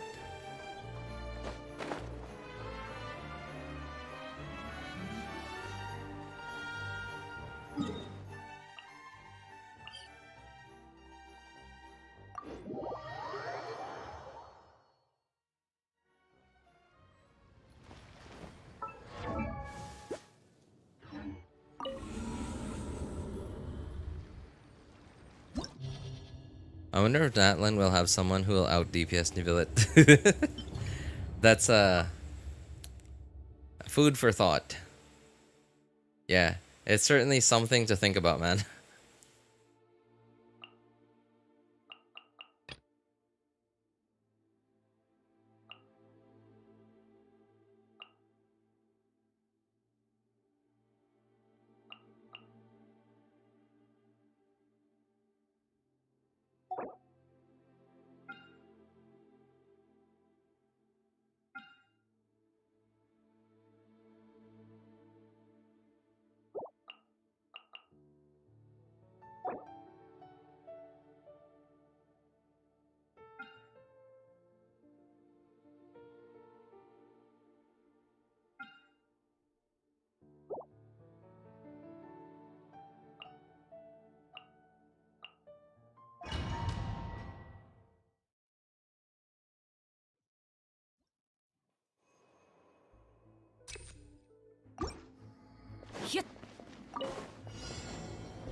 見切りました。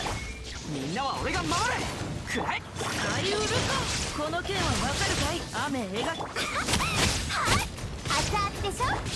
稲光。すなわち永遠なり。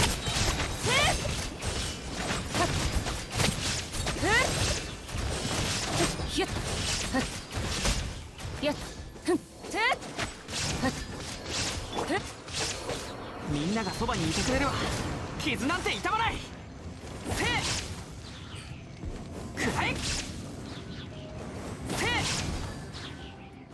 この剣はわかるかい？雨描きがたし。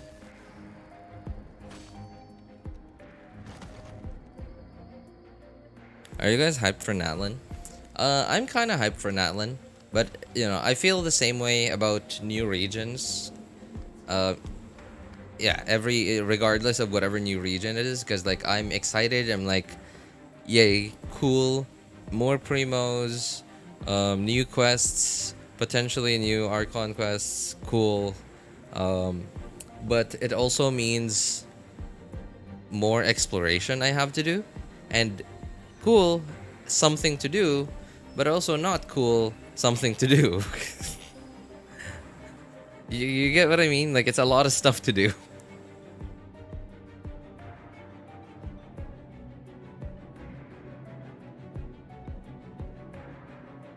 I want to build my Bennett, Shangling, and Shingshu like yours someday.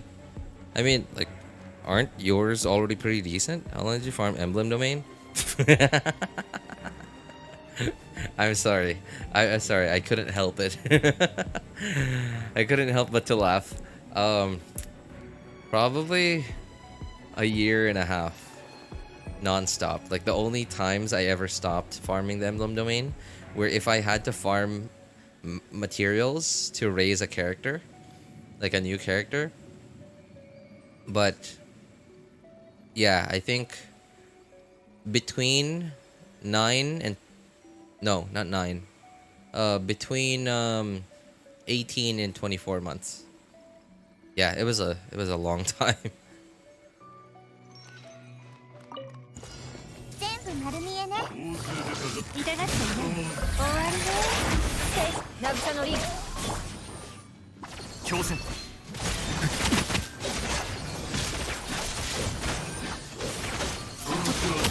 理論の演劇。こ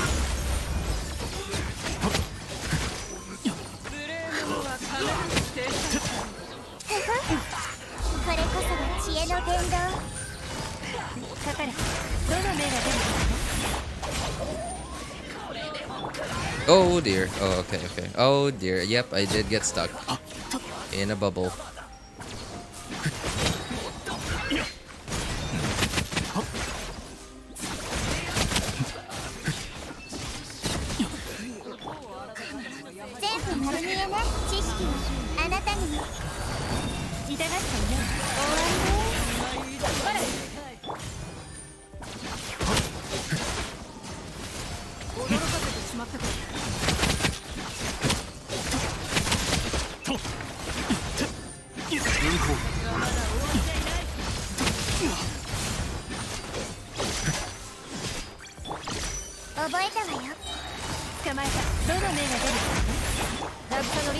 Oh, yikes. Yikes, that was very close. Uki is not in a good place right now.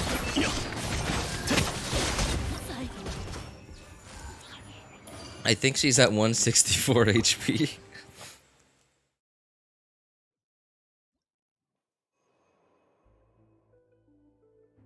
Here, I thought I will be having God tier Shangling Xingqiu after a Shangling Xingqiu after 6 months of playing Genshin.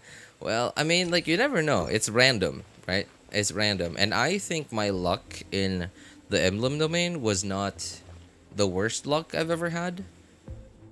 I think the worst luck I've ever had in a domain is still in the Golden Troop domain. I'm just taking so long to get like better pieces in the Golden Troop domain. And like I literally only have one usable set of the Golden Troop domain, or Golden Troop artifact set, and maybe two, I guess, on one of my accounts. But on my main account, I have a usable set for Fischl. Well, barely usable. And I have a kind of usable, a fairly usable set on Furina. Whereas on my second and third accounts, only on Furina, and kind of just barely usable. Whereas I don't have a set for Fischl, and if I do, then they're copium, and it's only thanks to having a crit weapon that it can even make them usable. And as for usable hunter set, I only have one for Nivelette, and that's it. Nobody else. That being said, although my luck in the emblem domain wasn't the worst I've had, but it also was far from being the best luck I've ever had. Is your Shangling Burst crowned? Yes, I think it's worth it. So I did crown it.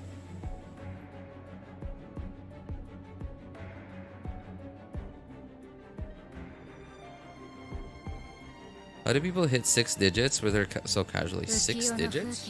Like, you mean on Shangling? I don't think people hit 6 digits casually on Shangling.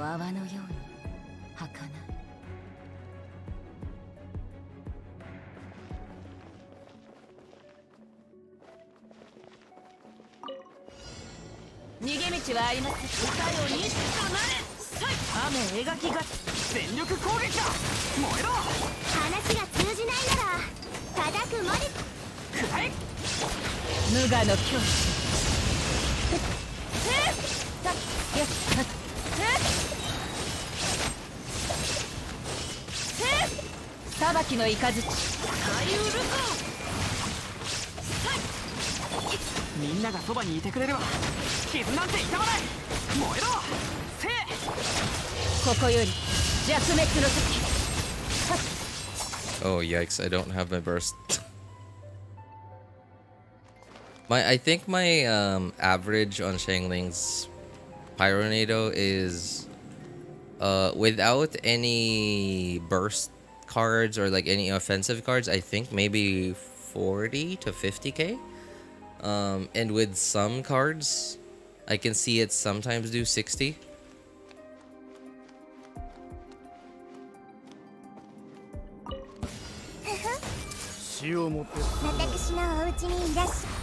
Oh dear, I'm gonna get knocked back. Yep, I did. Yay! Okay, alright. We're gonna need to heal Cookie a little bit. There we go. Time for you to die, boys. Don't worry though, you're gonna die to a very attractive man.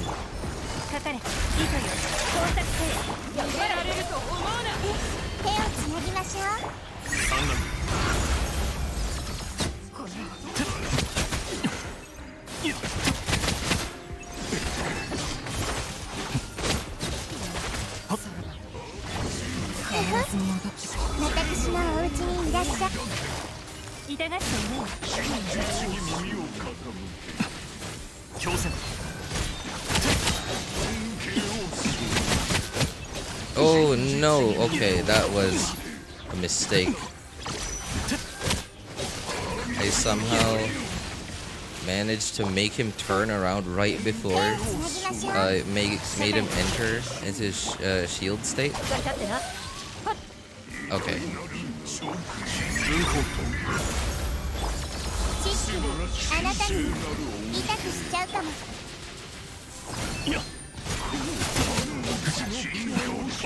Oh dear, that's a lot of energy. はびこりなさい。 Okay, well, might as well heal up while I'm here. Oh!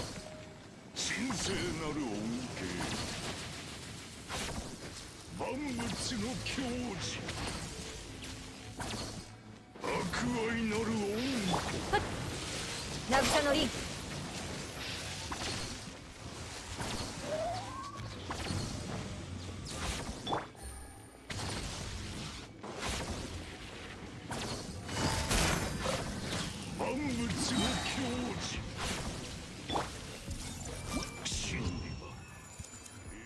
And we're good.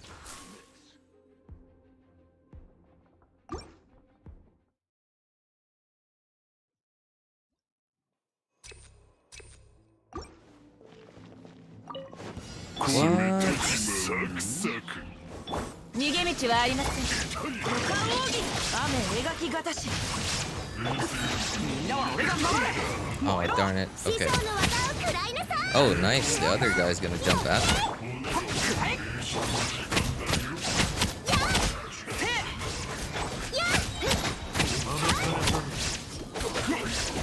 冒険。裁きの雷。動くべきだ。なりうるか。その件はわかるかい？雨全力攻撃だ。話が通じないなら。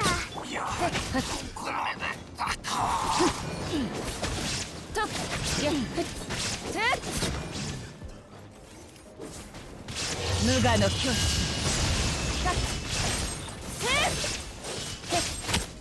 You know, I'm kind of like, 見切りました。 very underestimated, but I don't think people hate these guys enough. Their knockback thing is so annoying because they don't get knocked away from you. Instead, they get knocked back to like whichever way they're like the opposite of where they're facing. They get knocked backwards from where they're facing. 逃げ道はありません。 Uh-oh, Shang Cho's gone.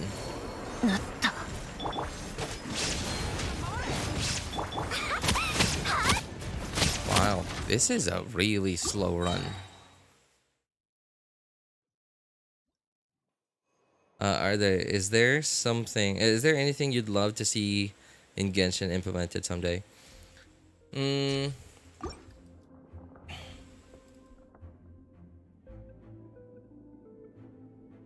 I guess there are quite a few things.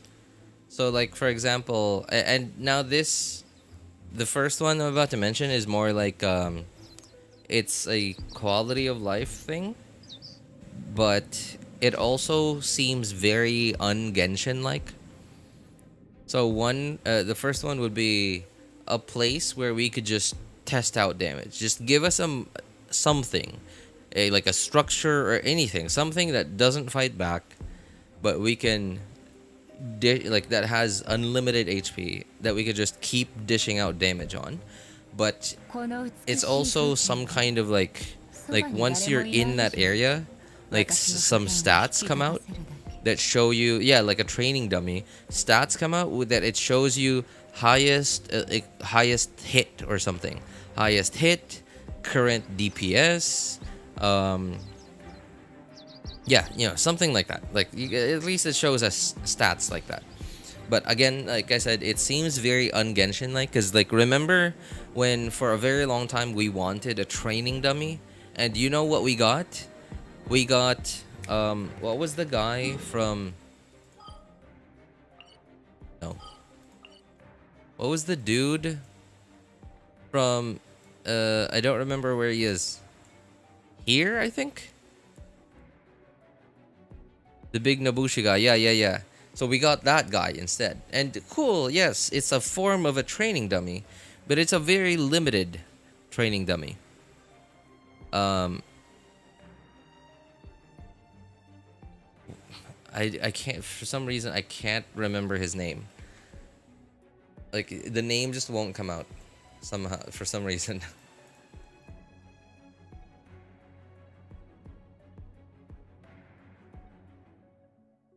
What was his name? I'm looking it up right now.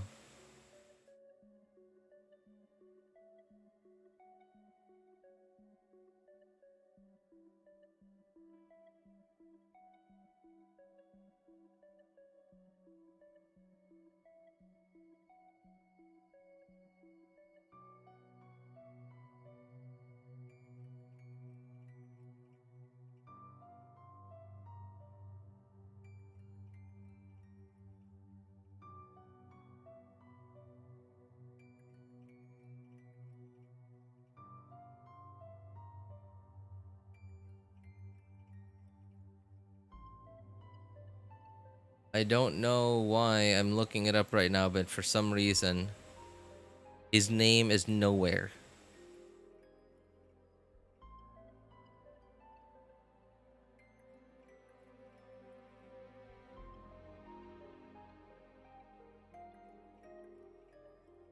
Yeah, but yes, you're right. The thing, yeah, he dies too quickly. Now, granted, when he's changing phases, like when he changes phases, there is a time when he just doesn't take any damage. I mean, like, you can still do damage, but like his HP is not gonna go down. So at that point, you have like a very short moment where you basically have an unlimited amount of HP that you can dish out damage on. But it's, you know, like maybe 2 or 3 seconds, and that's it. And then after that, like if your DPS is still going, he'll just die.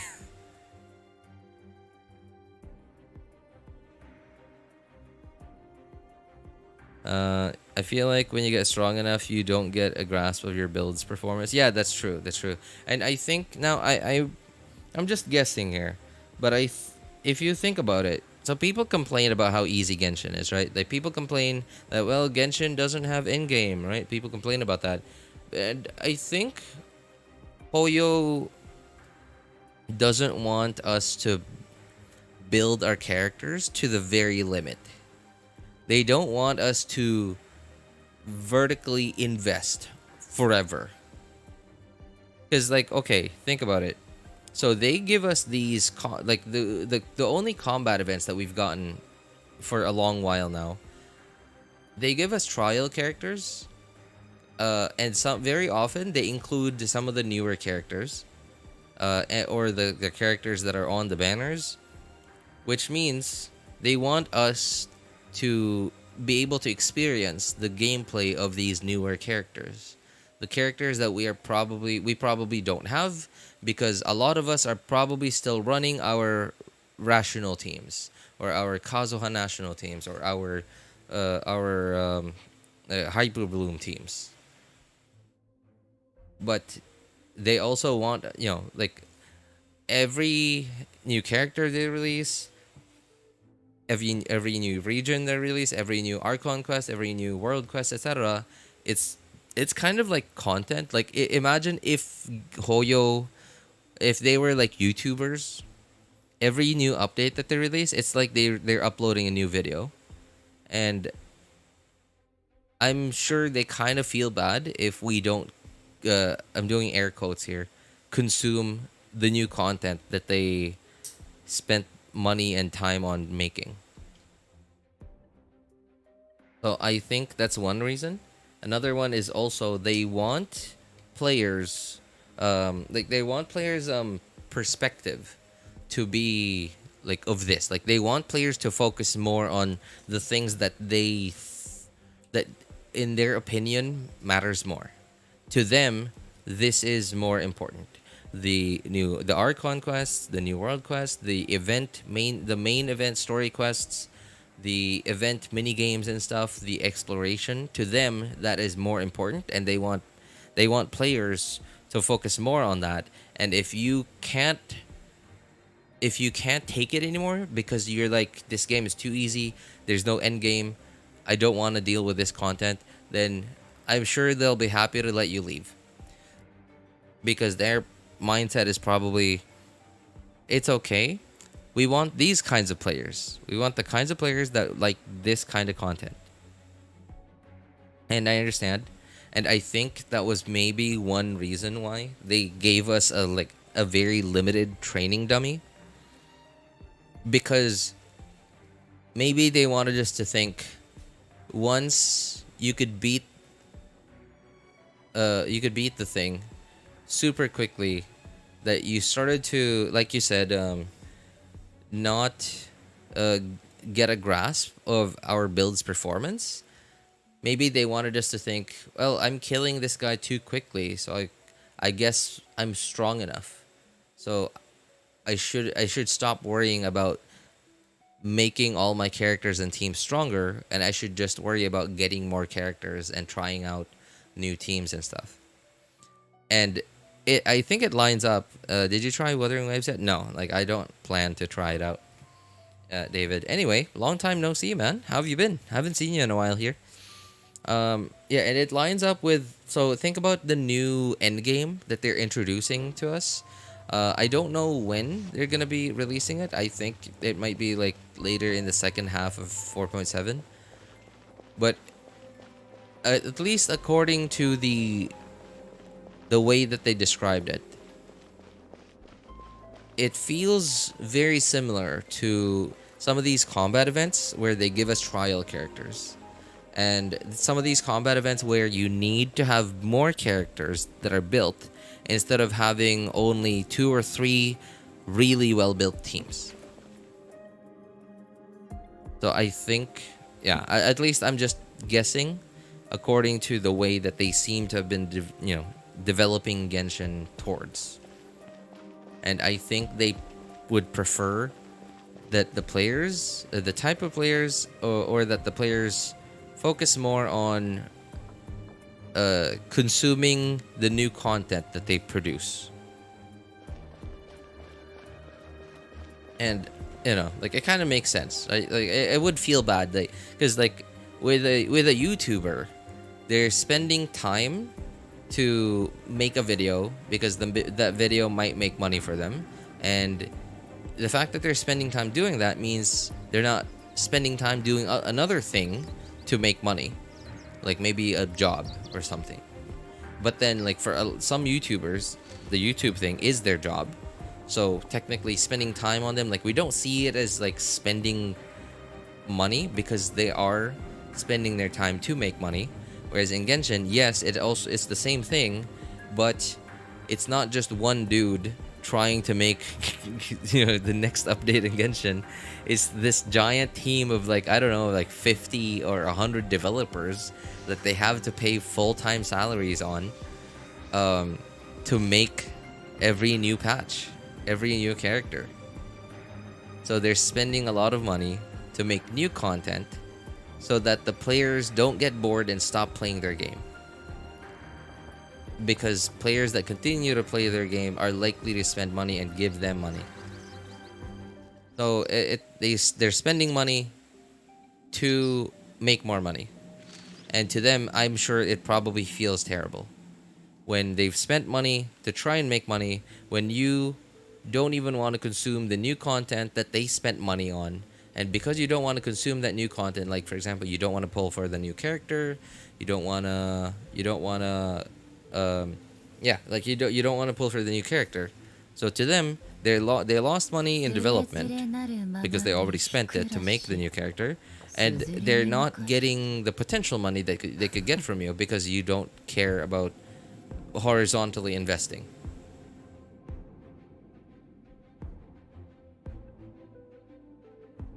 Yeah, and I think that's I don't know. It's just how I feel that I feel like a sheep. I feel like sheep being herded towards a certain direction, and there's nothing I can do about it. Even though I know You know, even though again it's not confirmed, even though I feel like I have an idea that I am a sheep and I'm being herded by the shepherd.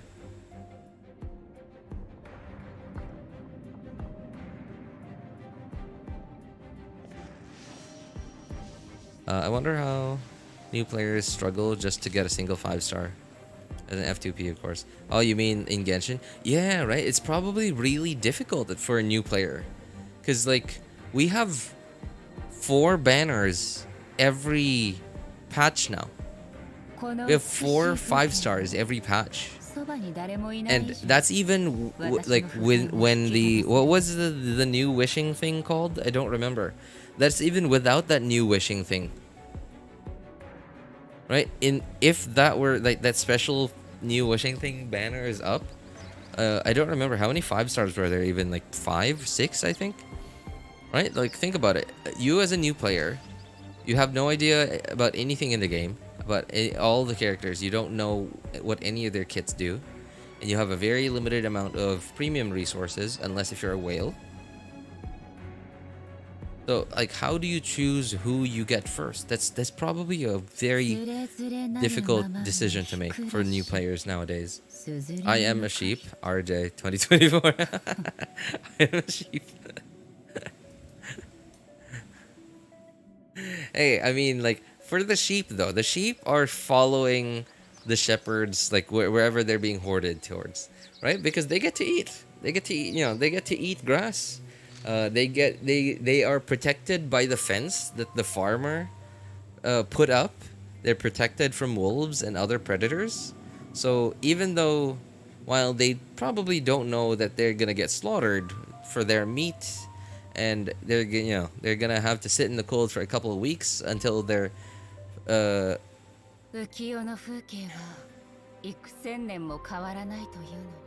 word fur is coming to mind, but like that's not fur. Wool. There you go. Their wool gets shaven off. But hey, they get to eat. They're protected from predators. So I think they're okay with it. And just like us, we have some idea that we're headed towards somewhere where we're not fully happy about. But the whole time we're headed that direction, we're being herded towards there. We get to enjoy the game. We get to enjoy this game that we like. We get to enjoy looking at attractive sights. So we just allow ourselves to be herded. You know, after playing Wuthering Waves, I stopped playing Genshin and not coming back anytime soon. Maybe around Natlan. I've done the same thing for 2 years again and again. I got burnout. Oh man, I'm sorry to hear that. But hey, I'm glad you seem to be enjoying Wuthering Waves. I hope you didn't have too many issues with the optimization stuff though. Yeah, I heard they had some problems early on. For me, it's not Genshin. What I hate, it's Hoyo devs. 3 years, 3 pulls. 3 days, 3 5-stars. Yep. Yeah, and it's an issue, but they're fixing it. Yeah, I mean, like, I can't blame them though. They were very, like, they're not a very large game studio. They're well known, but not well known in general. They're not like an EA or like Supercell, right? Like, they're not like them. They're not like a game developer that's well known throughout the whole gaming community. But Kuro Games is well known in this genre of the game community. But even despite that, I think they're still quite a small development team. And I'm willing to bet that they probably had to ramp up hiring people for their development team to be able to release Wuthering Waves in as quick a time and as quickly as when they released it. Right? Because, like, I'm willing to bet that Wuthering Waves was not in development before Genshin released. right? Because like nobody knew about Genshin, like aside from maybe marketing that they did before release. Beta tests were not like beta testers were not allowed to share footage, right? Like some of the whatever footage we saw were leaks, probably. I don't know if anyone leaked before the game's release. I didn't really know about Genshin's existence before then. But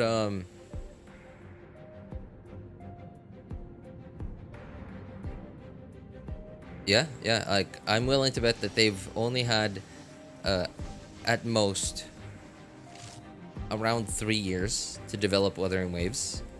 But that also includes just coming up with the concept and hiring a bunch more developers.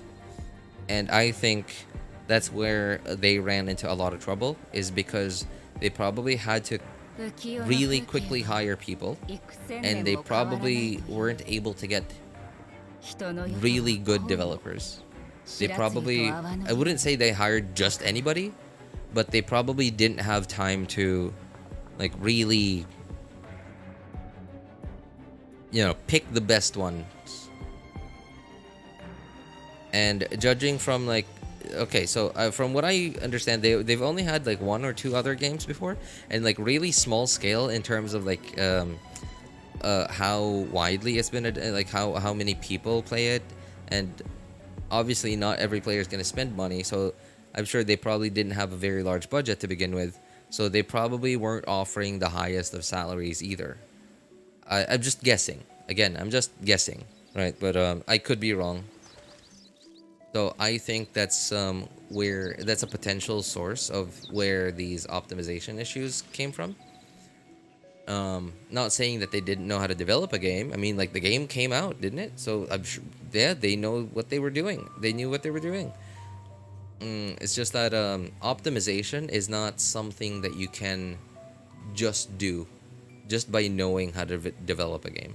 It's something that you just get so much better at with experience, with more experience. And because optimization is something that you don't do after you've made the game. Optimization is something that you do the whole time from beginning to end that you're developing a game. Such as, for example, when you're, okay, your character designs come from concept art, and then you hand that in for approval. Your character modelers model those out. They have a high polygon count, high resolution texture character model, and then now your actual game developers, like the people that put that into the game engine, they now have to test that fully high polygon, high resolution texture character model out and see how well or terribly it performs using different specs of different devices. Mobile, PS5, on PC. On PC, probably a lot of different combinations of hardware. And they have to decide at some point, okay, how low do we want to go? Do we want to take our character models and the game resolution? How badly, how low do we want to allow the game, how pretty or how ugly the game can get before we say, I'm okay with not getting these players anymore. These players that can't afford higher end devices. And that's a math thing. That's a math thing that they have to do. They have to decide, okay, so if a player can't afford this kind of PC setup or this kind of mobile device anymore, then they are unlikely to be able to afford to buy Welkin Moons, Battle Passes, and Genesis Crystals in my game. So I'm not going to continue to put in the effort to optimize my game anymore so that these players with these low-end devices can play my game, because it's not worth the time spent on optimizing. These developers trying to optimize my game may as well be developing the next part of the game. And once they've decided that, right, like so like just optimizing, you have to take up a lot of time to decide like what your floor is and what your ceiling is. And then once you do that, then you have to apply that same exact process to everything that you do from now on.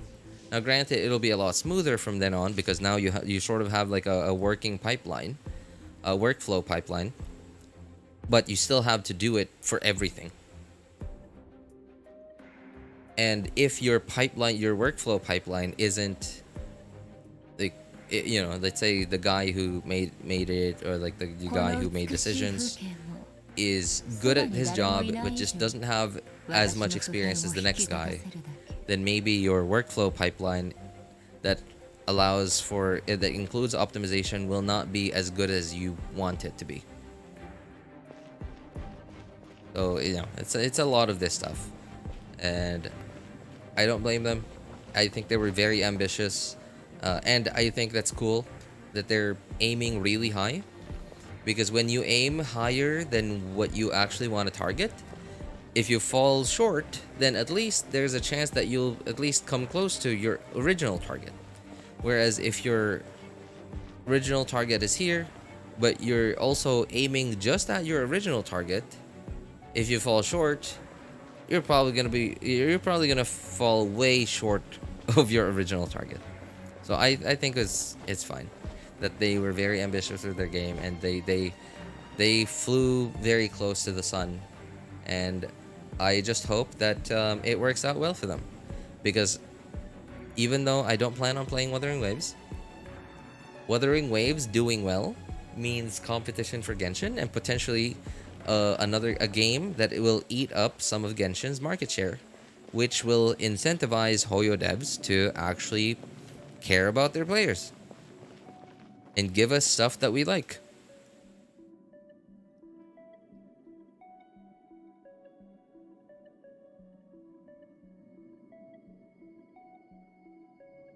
I have more new characters to look forward to. That's true. Yeah. Instead of playing multiple accounts in just one of the games, instead have one account in each game, and then like, because now you have two games that are updating at the same time, or at least like close to it at the same time, you have more things to look forward to. Genshin Killer, it's literally Hoyo devs. Genshin, Wuthering Waves will never be the Genshin Killer. It's the Hoyo dev. Yeah, that's actually a good point though. Like, the Genshin Killer will not be from outside, right? It's like Troy. it's like the city of Troy. They, like, the people who made Troy fall were not invaders from outside. They were the people that were able to get inside.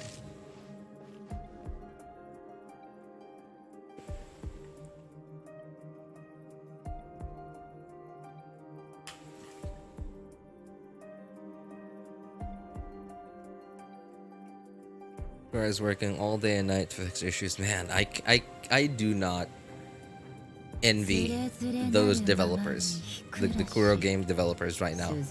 Because, like, think about it, man, that is stressful, right? You worked so hard to get your game released, to get your game out of the door, and now your game's falling and stumbling out the door, so now you have to work even harder to get it to stabilize. I do not envy those developers.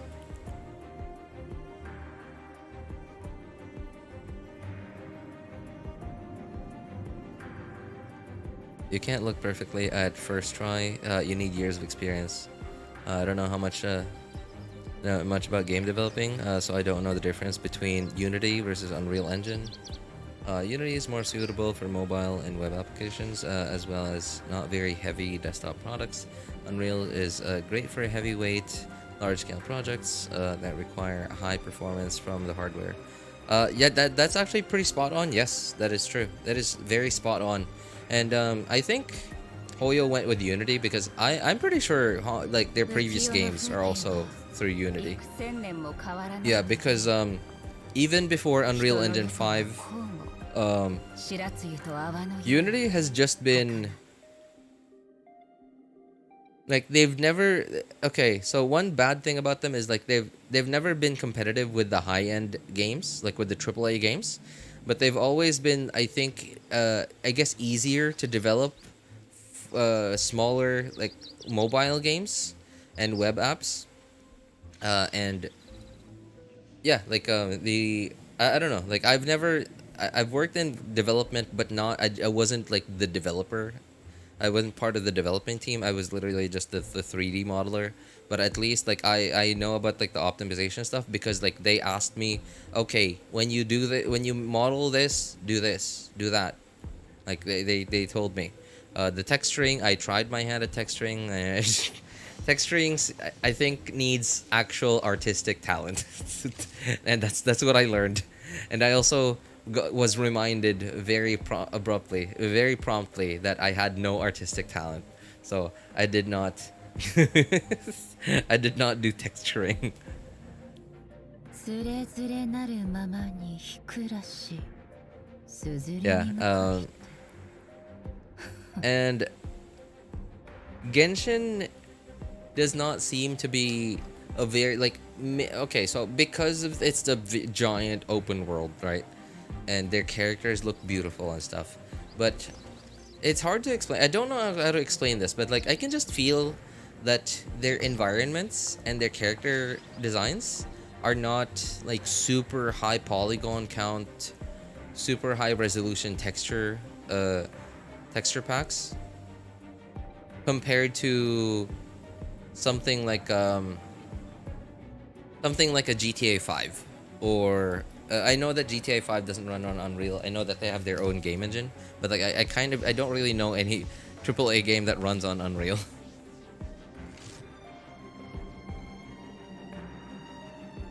You're a 3D modeler, RJ? I used to be. Yeah, basically amateur level though. Amateur level, not far from professional level, but very, very amateur level, really. And you know, not even, I wasn't even very good at it. I was literally just the only guy they had.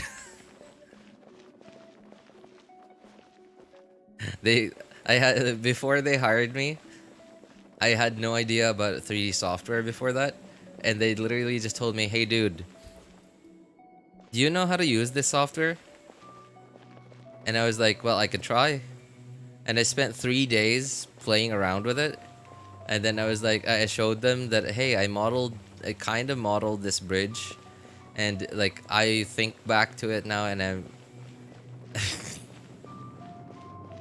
it's like the whatever it looked like when I finally learned how to use the 3D software.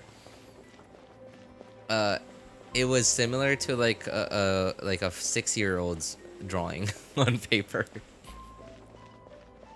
And they were like, "You're hired."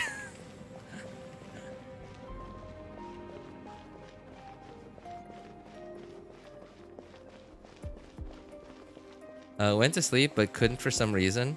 Oh, RJ's talking noise. What? ASMR moment? What? Wait, how? How am I providing ASMR? What? This stream is literally ASMR. LOL. I heard all the same WoW stuff when Tower Fantasy came out. I'm not convinced it'll have staying power. I heard all the same WoW stuff when Tower Fantasy came out. I'm not convinced it'll have staying power. Oh, okay. Yeah, like I'm still kind of like, some part of me doubts that Wuthering Waves will keep going. I'm sure they'll be earning enough, or more than enough, for what they need to keep development going, to keep updating the game. But as for earning like tens of millions, hundreds of millions, or however much Genshin earns, or anywhere close to that, I don't think so.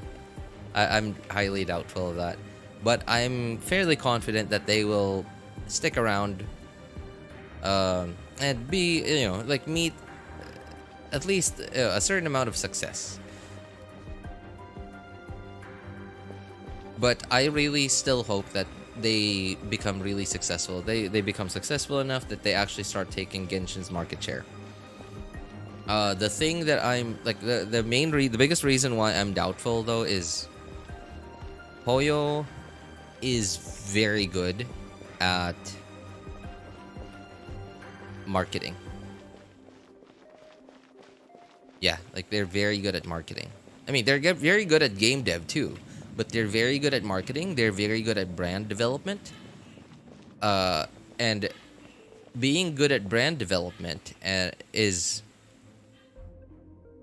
that's basically what Apple does, right? Like, so sure, Apple makes a. Okay, I just realized my speakers aren't working anymore. Okay, there.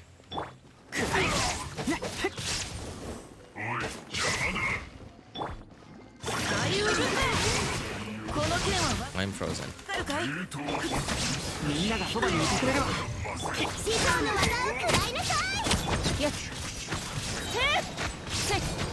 This guy's tank.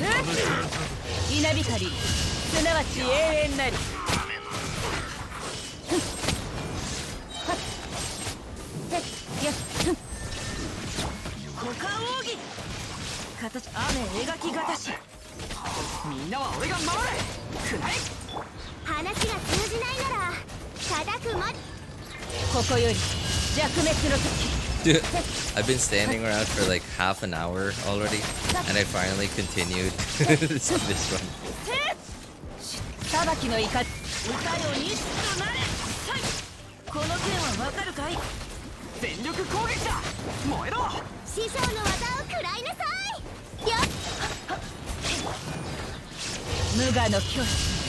I missed.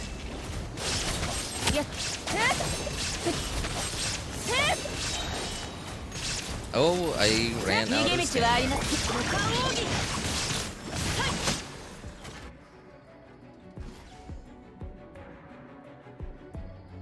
What were you 3D modeling for? If you don't mind me asking. Loki RJ's voice is SMR. Oh, I mean, I don't know what to say to that, really. I think Wuwa will be fine. I hear Tuko sounds. Oh, Tuko. Oh, Tuko. Wait, Art. I don't hear any, or like if I did, then maybe I wasn't paying attention. But there are actually quite a few geckos around here. I haven't heard them as often as I used to though. Oh wait, I think it might be because like summer.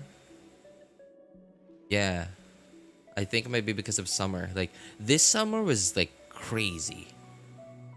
It's been crazy hot. Like it's been crazy hot. It's unfair. It's been so hot. Probably the hottest summer I've ever experienced. And I'm so scared that every year I've been saying that for like 4 or 5 years now. I've been saying that, wow, this is probably the hottest summer I've ever experienced. And I'm not even saying that because like I'm exaggerating. I'm saying that like actually thinking about how last year probably felt like. And I feel like every year has just been getting worse.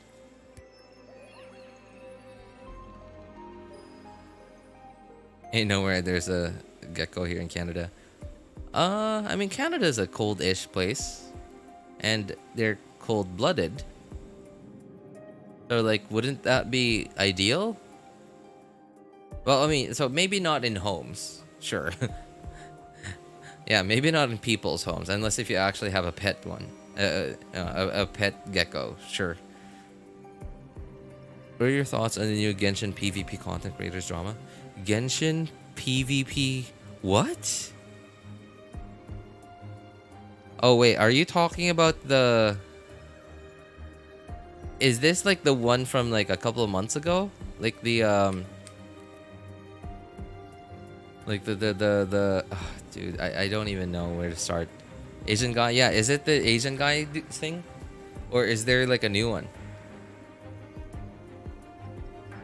New PvP matches going on right now? What? No, I haven't heard about it. Nah, bro, I live in the suburbs, and I think the snow will kill the... Oh, I see, I see. Well, I mean, like, I'm no biologist, so I really don't know much about, like, geckos' natural habitats. But yeah, I certainly cannot picture out geckos surviving naturally out in the outside, like not as a pet inside people's homes in a place like Canada. I'd like to give him the benefit of a doubt, but it's hard to. Atsu dropped some bomb, I heard, and everyone is talking about it. Didn't Atsu like take a break from content creation or something? That's what I heard. Like from a couple, like a month ago, 2 months ago, I heard that he took a break.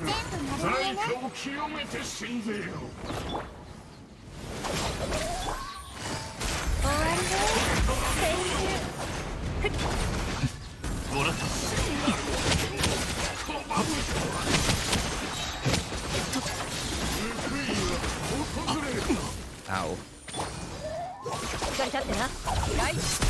Oh, I did not think this through.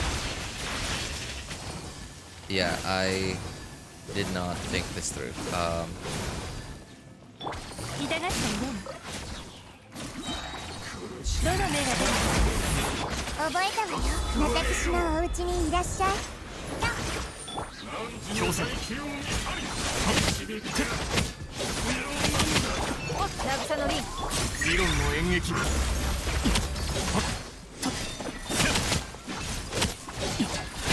Okay, I thought killing the cryo shield was gonna take me a while, but apparently Cookie had enough to not make it cringe.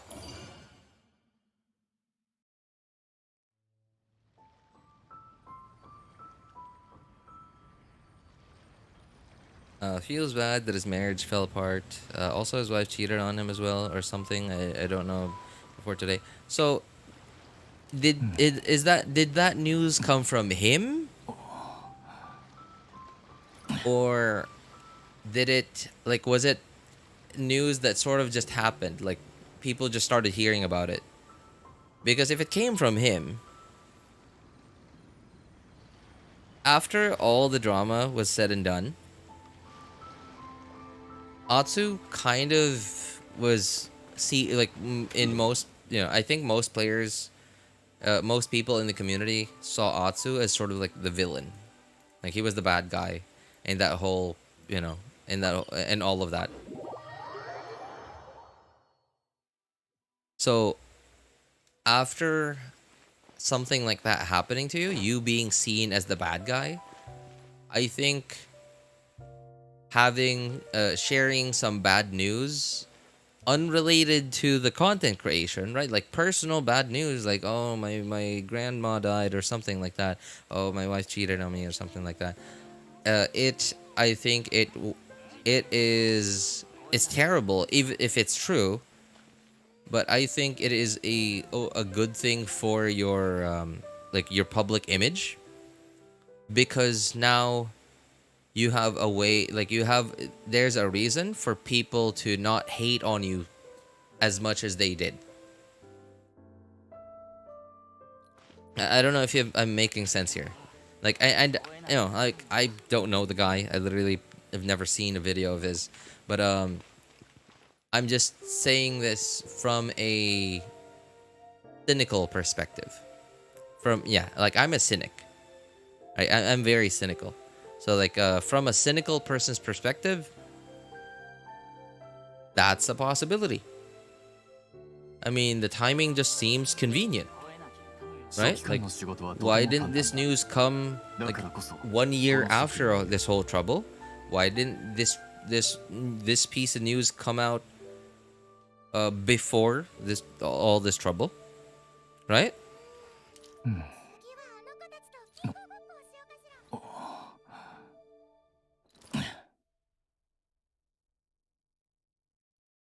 All depends on what part of Canada. If you're somewhere closer to the lakes, the Great Lakes, I think there might be a lot more geckos there. At least the chances of geckos living naturally there might be higher. I don't know. I'm just guessing. You dropped some kind of 100-page essay on Twitter and said a lot of stuff about other creators too, like a battle royale right now. Oh yeah, you know what? I'm gonna take a guess that he probably just thought that, well, people see me as the villain anyway. Like my ship is sinking, so I might as well drag people down with me. So you want me to be the villain? I can be the villain.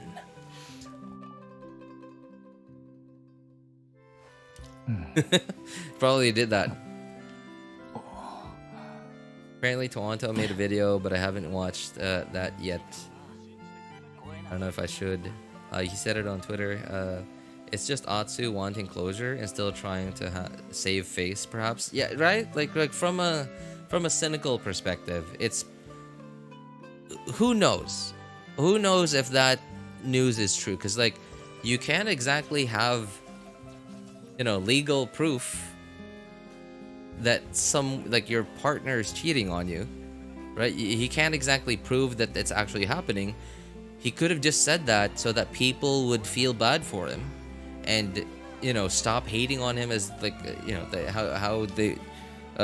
how much they wanted to.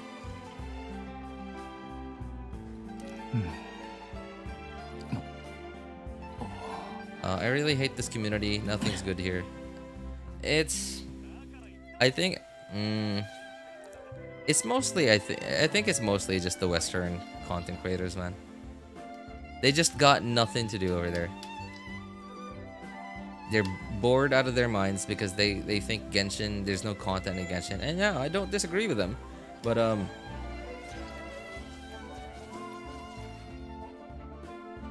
man, I might have to go into like another really long rant and connecting it to economics, but in a moment. He's one of the biggest Genshin since he's back in the early days of Genshin. I never trust YouTubers to normal people. I blame 3 intertwined fates. it did actually start from there.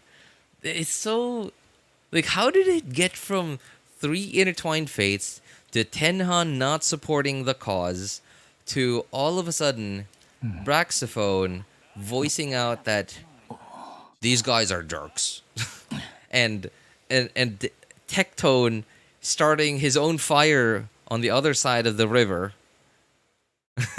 calling Envy a mint picker. Like, how did it get to this? How did we get? Oh my god, Hoyo must be loving this. Free publicity, right? No offense, RJ. Sure, none taken, man. None taken. They had nothing to do, so they started making content, beefing with each other. Genshin finally got some endgame content. It's also convoluted. A lot of mishmash of views. Yeah, that's true. And the thing too is they have an incentive to keep the drama going. It's like, okay, like, what are they gonna make videos of? They're gonna make a video of like every new character that comes out, like that's one video, maybe max 3 videos. Like, what else are they gonna make videos of, right? Well, anyway, while I'm rambling, I might as well do this. There.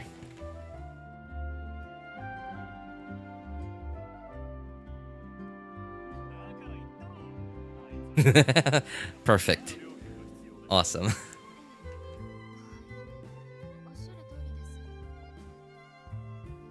I'll go to sleep now, man. I got an internal exams tomorrow, but I guess. Oh, all right. Hey, thanks for hanging out with us for a bit, Ashley.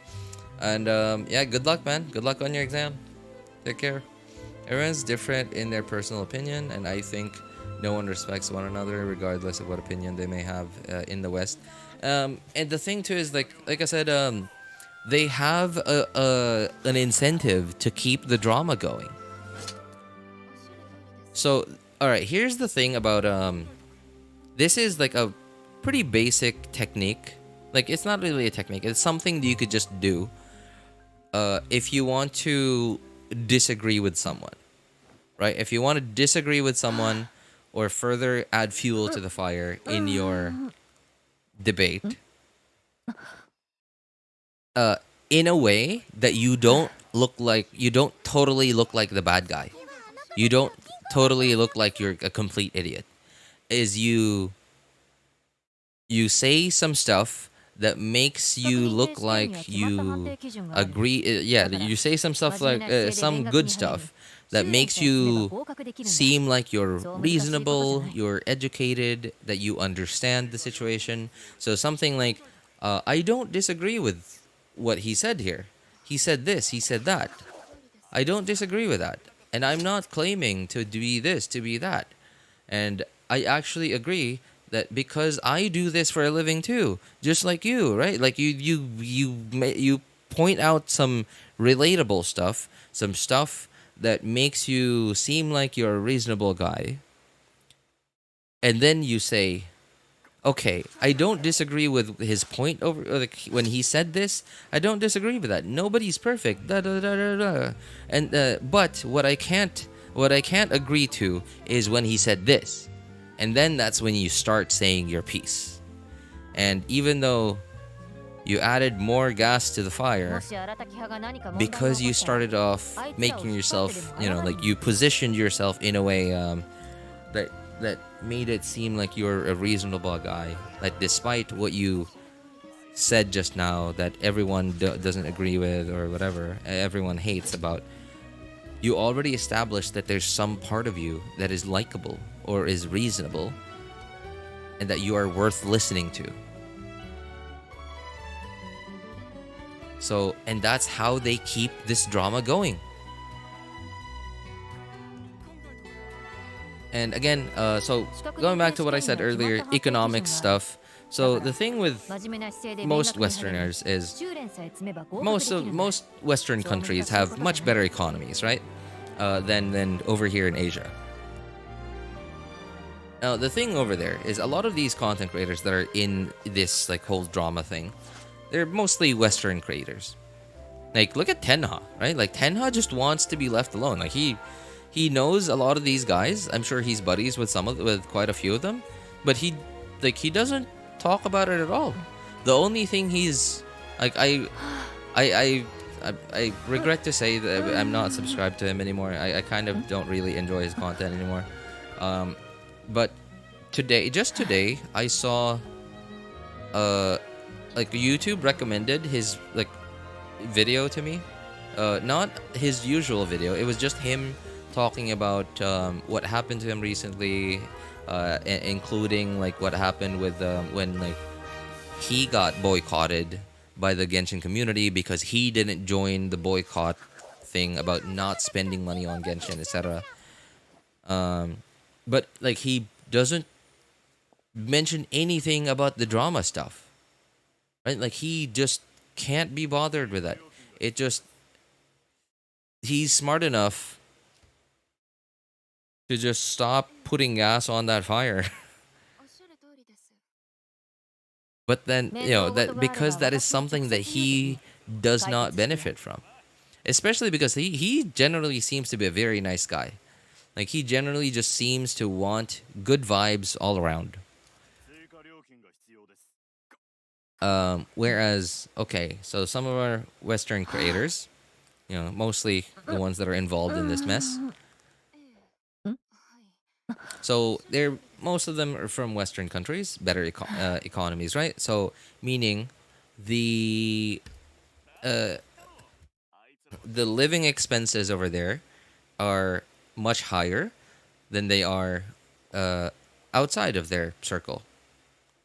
Now that means they're gonna need their minimum acceptable amount of income from the content that they make, from the videos they make, from streaming, is a lot higher than somebody outside, somebody who's not from there. Which means Genshin now having much less content than it used to makes them really anxious, because when Genshin started, all this content that they could make, blah blah blah, made them so much money that they thought that would keep going. I can't blame them, right? Like, you can't blame them for thinking that, okay, it's just gonna be like this forever. It's all gonna be good times from now on. Because who doesn't want to think that, oh, I'm experiencing good times now? Who doesn't want to expect good times to happen forever once it starts happening to you, right? Because like most people would think, hey, my hard work is finally paying off, so it's gonna be like, that's why I'm experiencing good times right now. So it's all gonna be good times from now on because I worked so hard, etc. Right? So you can't blame them, but because their income was so tied to this video game, and the thing is, they have nothing to do with the video game's development, so they were not in control of their incomes, or at least not fully in control. A huge chunk of it was down to Hoyoverse, and however they decided to, take, to push forward with Genshin. And with the direction Genshin went towards, that ate into what they thought would have been, was going to be their permanent income moving forward. And so I'm sure probably some of them started taking on loans, or not a loan, but like a mortgage. They probably decided to buy a house, to buy a car, they probably decided to get some insurance or whatever. They probably committed to they probably committed to, like, hey, I'm gonna pay for my brother's university from now on, mom and dad, so you rest assured I'm gonna take care of it. And then all of a sudden, no more content. So now, I'm not saying they started this drama because they needed to make videos. I'm just saying that because they got nothing else to do over there.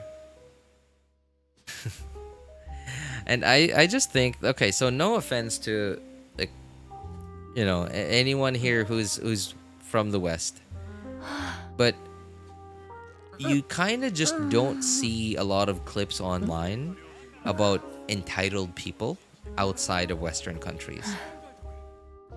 Most Karen clips kind of come from Western countries. And no, don't get me wrong, that's both good, that's both bad, and that's also good. Because the fact that they're entitled means that they've been experiencing, them and their predecessors have been experiencing very good lives. And that's why, they feel entitled. Because they've been experiencing very good lives. And I think that's a good thing. Right? It just happens. It just happens when you experience peace and a good living standard. Then yeah, your minimum acceptable living standard, or like treatment from other people, just goes up.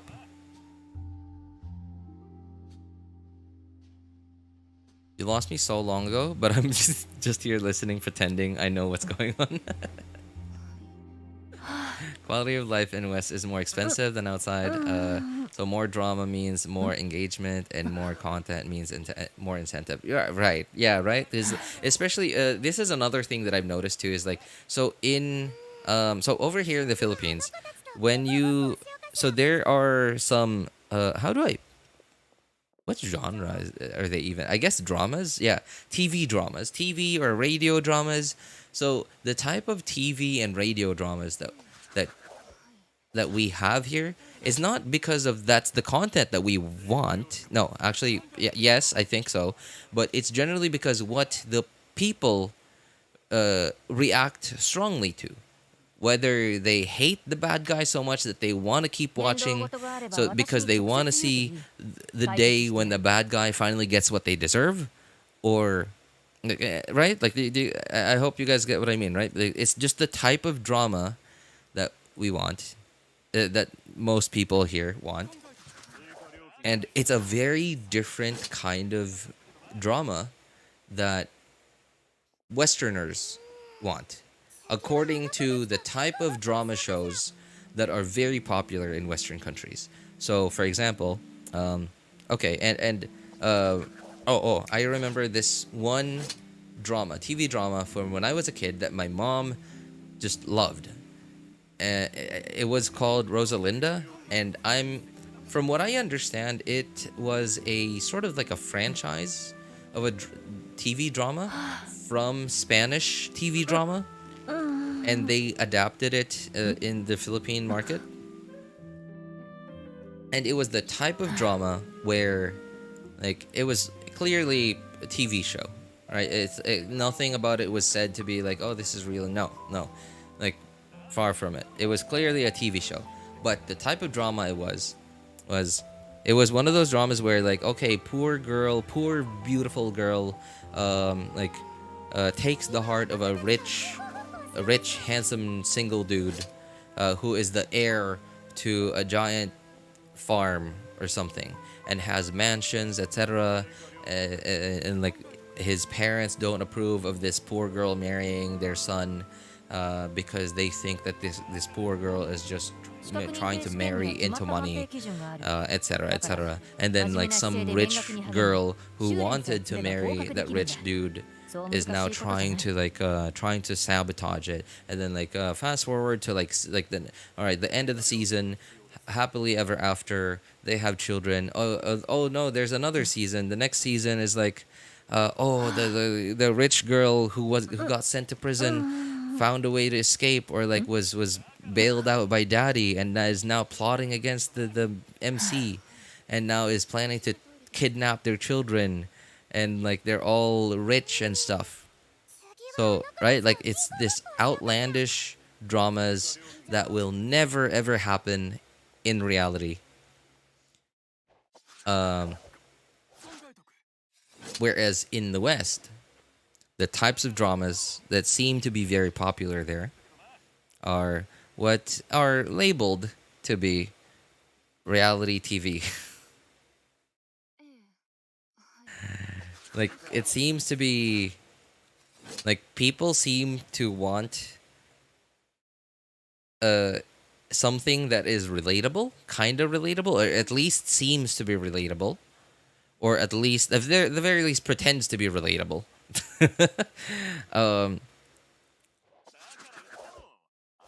But isn't. Yeah, at least that's what I've noticed. And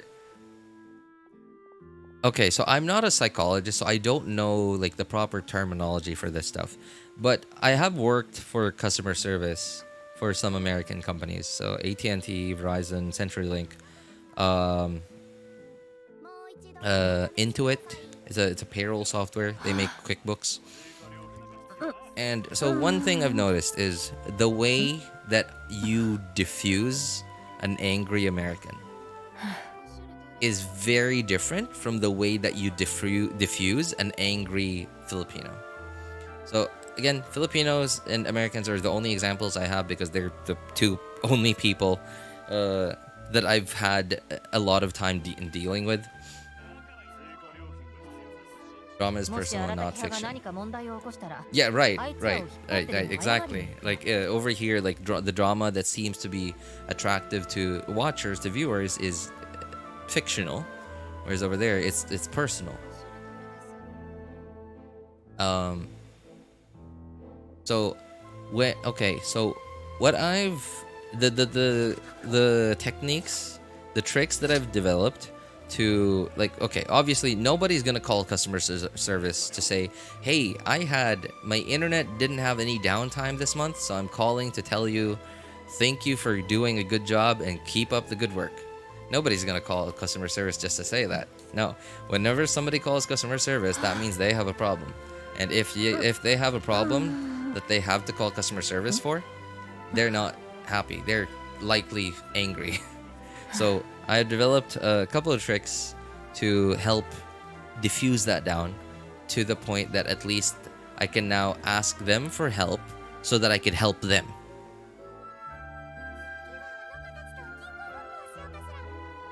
Drama in the Philippines is mostly terrace areas. Even for Rafi Tulfo, most of the drama there is outlandish and not normal. Right? Like, even, like, okay, so I'm sure at the very beginning, it was a lot more normal and down to earth. But as the show's, you know, as the show became, well, I guess, bigger, yeah, I guess, I don't know. I don't know if that should happen, right? Like, when you're down here at the bottom just starting off, like, it seems a lot more realistic, it seems a lot more like down to earth and stuff like that, right? But I don't know if that should happen, or if that's just a law of the universe, that once you start becoming more and more successful, you just start to get more out of touch. And I guess it is, but yeah, I get, yeah, I certainly get what you mean. Man,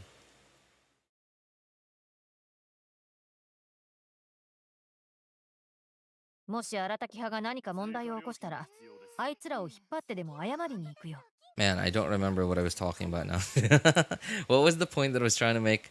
I forgot. But yeah. So, anyway, what I'm saying is, the main point is, people in the West just seem to be a lot more entitled.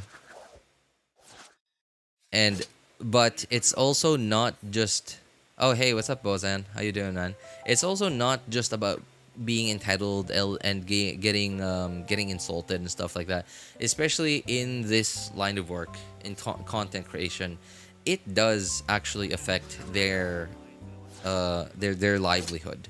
So it's not only does it seem like out of touch and what's the word I'm looking for? Entitled, like overly entitled. They have a reason to be that way because it does affect their livelihood. Yeah, so like it's in this weird spot where they are. It's understandable that they're being this way, despite just, you know, somebody just being a meanie toward them. Because it does affect their livelihood. But at the same time, like, whatever they're talking about just seems so pointless to the rest of us that we just can't help but say, like, this whole argument is dumb. What about you? I'm starting to get sleepy. I went to bed quite late last night, and I did the same exact thing as what I'm doing now. I streamed. I did stuff in Genshin for about an hour and a half, maybe an hour 20 minutes, and then I rambled on for another 3 hours.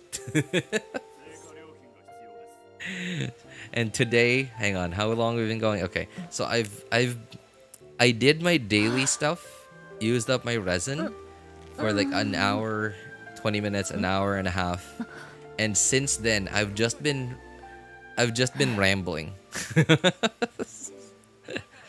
And now I'm starting to get sleepy. So now I certainly do not want to sleep as late as I did last night. I don't want to do that multiple days in a row, especially because tomorrow's Monday, so I'm likely gonna stream again. So there's a chance I'm gonna, you know, go to bed late again. So I'd rather not do that to myself.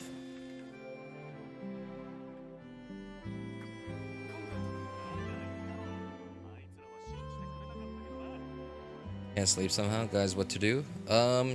You know what? Try playing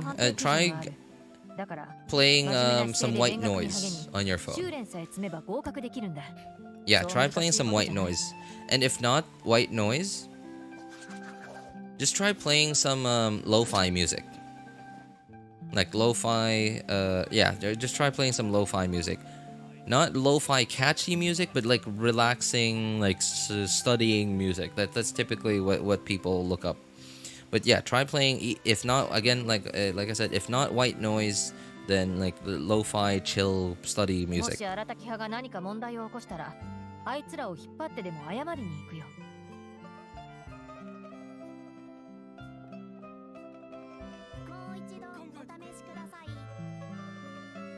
Lurking. Hey, I appreciate you still lurking, even though you said we lost you about like a quarter mile back there.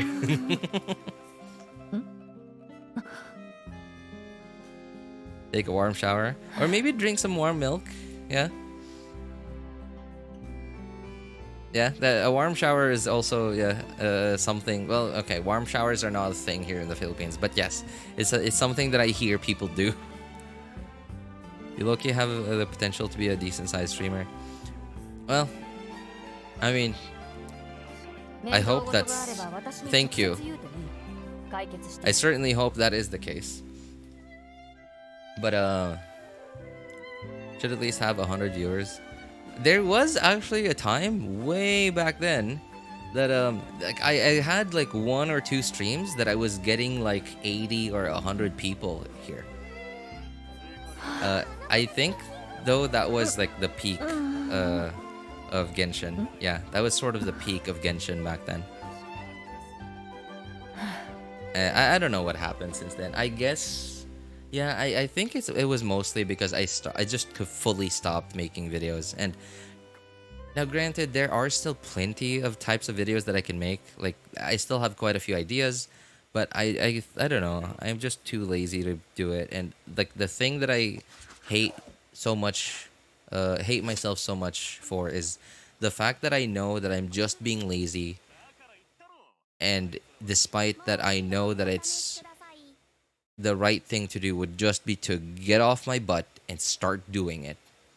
I still won't. And I hate it even more that I know that this is what's happening. But yeah, I appreciate it again. Thank you.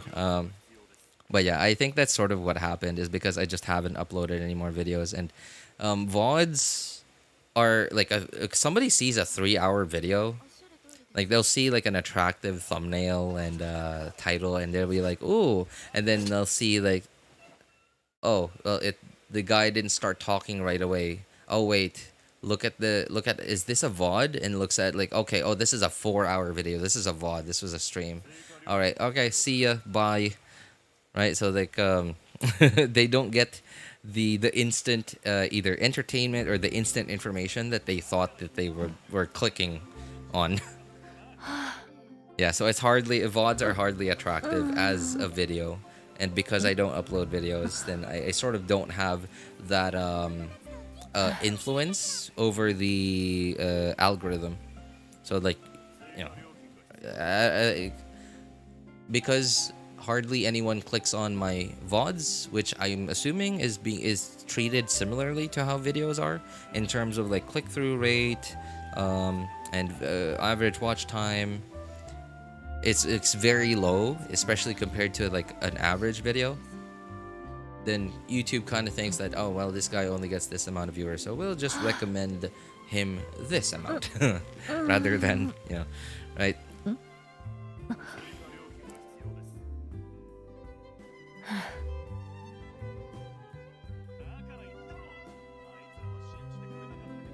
No, RJ, that's the worst suggestion. I don't want my sleep to get in a mutual relationship with white noise. Ah, okay. Well, okay. I get that sentiment. Yeah. You don't want to be reliant on it. Yeah, you don't want to get so used to it that you cannot sleep without it anymore. Yeah, I get it. I understand. RJ is the podcast I turn on when I do my homework. It's a podcast disguised as a Genshin stream, I guess. Why would I take a warm bath at this time? During summer or drink warm milk? Oh yeah, that's right. During summer, warm milk. Oh, that's awful. You're gonna be miserable afterwards. This schedule has been messed up for over 3 months already. Well, hey, as long as if you're young, then you'll be fine. But I certainly do not recommend doing something like that when you're around your mid-20s or your late 20s and onwards. Oh, the lockdown days, I remember, was great. So many people I found your channel during that time too. Hey. That was I think that was a pretty good timing for me as well. Yeah, like to start doing what I did then.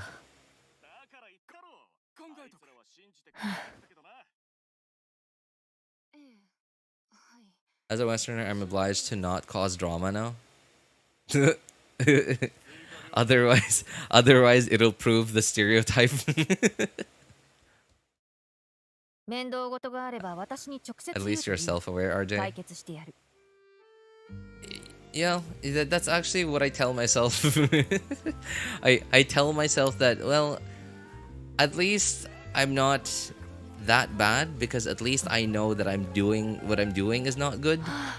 And because I know that what I'm doing is not good, that I don't keep doing it. Like, okay, right? Like, I sometimes tell myself that to make myself feel better, but still, the fact that I'm, there is something that I could be doing but not doing I still think it's awful.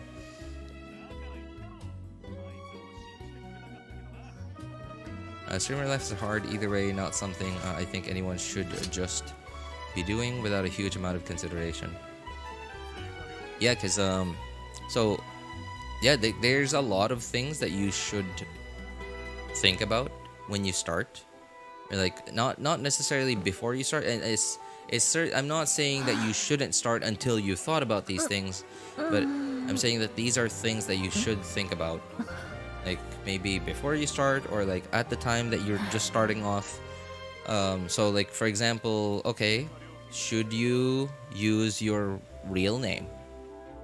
Right? Should you have a webcam on? Should you like show your face and stuff like that? Because stuff like that could reduce or just, depending on how big you get in the future, reduce or fully remove any semblance of privacy that you might want in the far future. Right? Like, are you willing to say what city you're living in? Right? Like, the city you're living in, is it big enough so that even if people know what city you live in, they're still unlikely to find you and like stalk you or whatever, right? So there's a lot of things. Yeah, there's a lot of things that you should consider that are very long-term things. And I understand that, it sounds kind of, you sound overly confident by considering like super long-term things already, even before you've started. If it's like, it may be even akin to like counting eggs that haven't even hatched yet, or counting eggs that haven't even been laid yet. But, if you don't think about this now and you somehow make it big, then one day your real name is already out there, your face is already out there, the city you live in is already out there, and there's no way to take it back.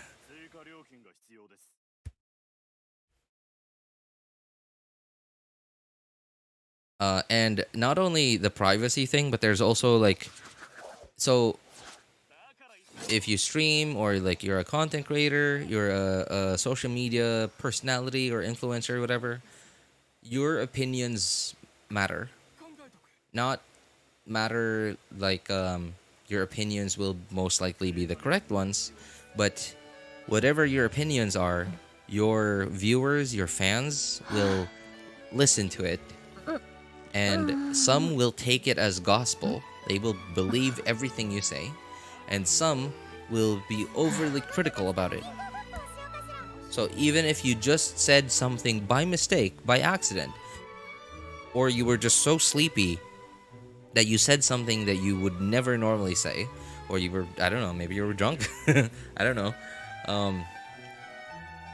that somehow your entire future is now paying for it. So yeah, like there's also that stuff, right? Like now, okay, you do reap the benefits of becoming a successful streamer or content creator or social media personality, an influencer or whatever, but you also get all the negatives of it, where you make one mistake. That could be the end of your good life. So you got a good life because of it, but you will also potentially have that good life taken away from you by the same thing that gave you that good life in the first place.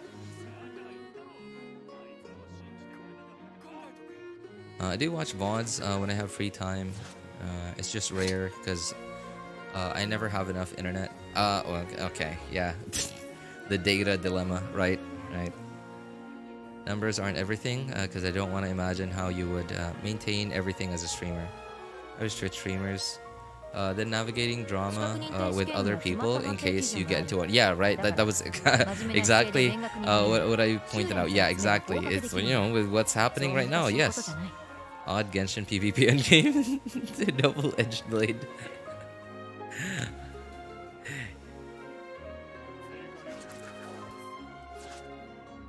Oh, like okay, wait. So this one though is a bit of a unique example, but so I don't know if you guys heard about that the Twitch, like that streamer, that lady streamer who had her tailbone broken because of a Twitch event.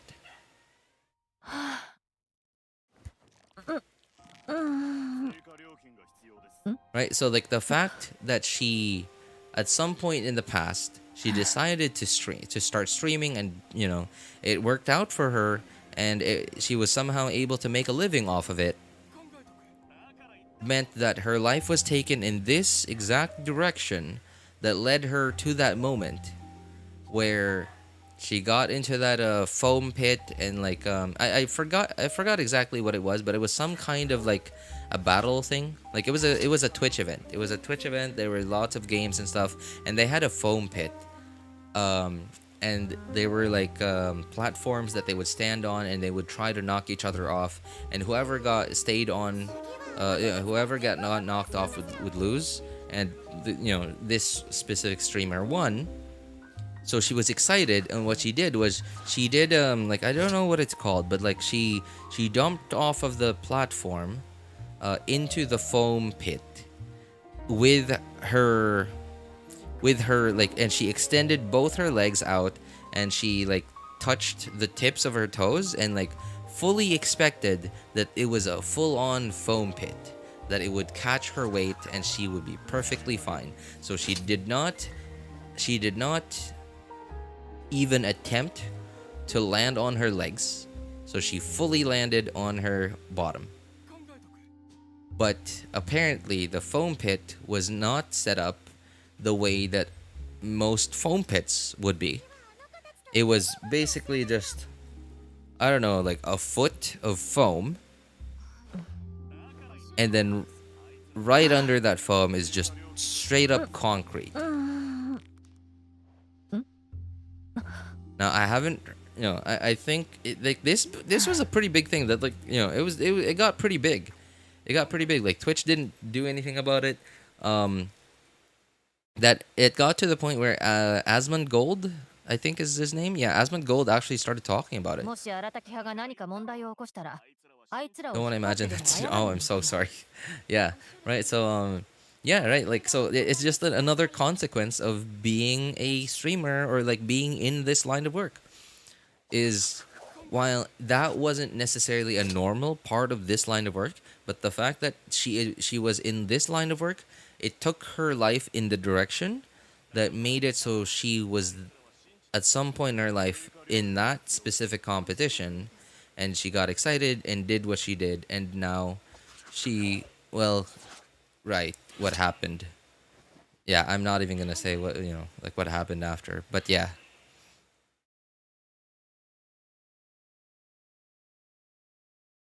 Very unfortunate.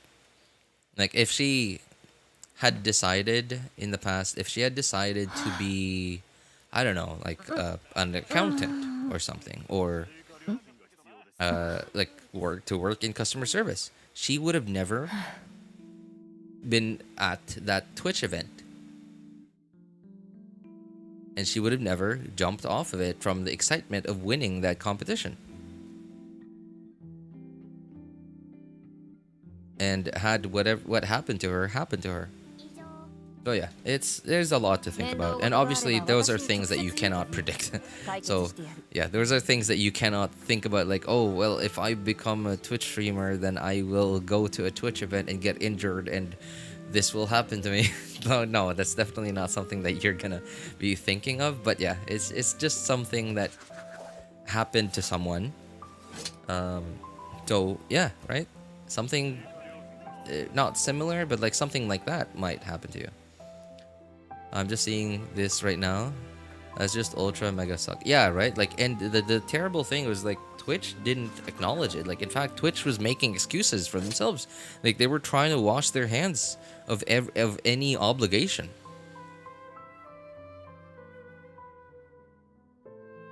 You know what, guys? I'll just go and count sheep. Yeah, well, that's alright, man. Anyway, again, I'm gonna... I think I'm gonna head off. I think I've rambled on for really long. By the way, yesterday I was very surprised that... Honestly, I was just expecting yesterday's stream to be like... Maybe, I don't know, 2 hours? Or maybe an hour, 50 minutes? And then, like, I stopped the stream and I was like, wait, why 4 hours? It blew my mind how long that stream went on. And this stream, I'm still kind of surprised that I still somehow made it to 3.5 hours. Even though I was fully expecting to stream for only an hour because I knew that I barely had anything to do in Genshin. But yeah, you guys are certainly a blast to talk to. And it's definitely worth it talking to you guys. You guys are awesome. Conventions are just designed to cause pain. I forgot to make RJ Rants jokes. An RJ Rants joke. Oh, it's alright, man. I mean, you did give me the, what was it? Like, so earlier it was, you made a quote. You made an RJ quote earlier. I think that counts. It was, I am a sheep. RJ 2024. Oh man, I wish I could do this every night. No, I mean not stay up late, but like stream and talk to you guys every night. But alas, sometimes I just feel like there's very much nothing to do in Genshin, and I'm kind of afraid to have like a 20-minute stream. I got lost. Hey, you know, like, still thank you for hanging on. Despite getting lost, man. Anyway, I think that's gonna be it, man. So if any of you guys need any help building your characters, accounts, building, making a decision which banners to pull for, feel free to join our Discord server. Links are in the description of all my videos, VODs, and streams, and in the pinned message in YouTube chat. If you want my opinion personally, you can ping me over there. My name is Elvis Einstein on Discord. Of course, you can ask for other people's opinions too. Thank you guys so much for coming by, hanging out, and being awesome people. Have a good day, good afternoon, good evening, and take care, everybody. Bye, guys. The only thing I got processed in my head was somehow someone got a broken butt. Yeah, like, really, it's I mean, like, if you guys are depressed or something, like, don't look it up. I wouldn't recommend looking it up. But if you guys don't have any depression issues, I would recommend, like, looking it up. It was kind of tragic, really. Anyway, bye, guys. Take care. Have a good one.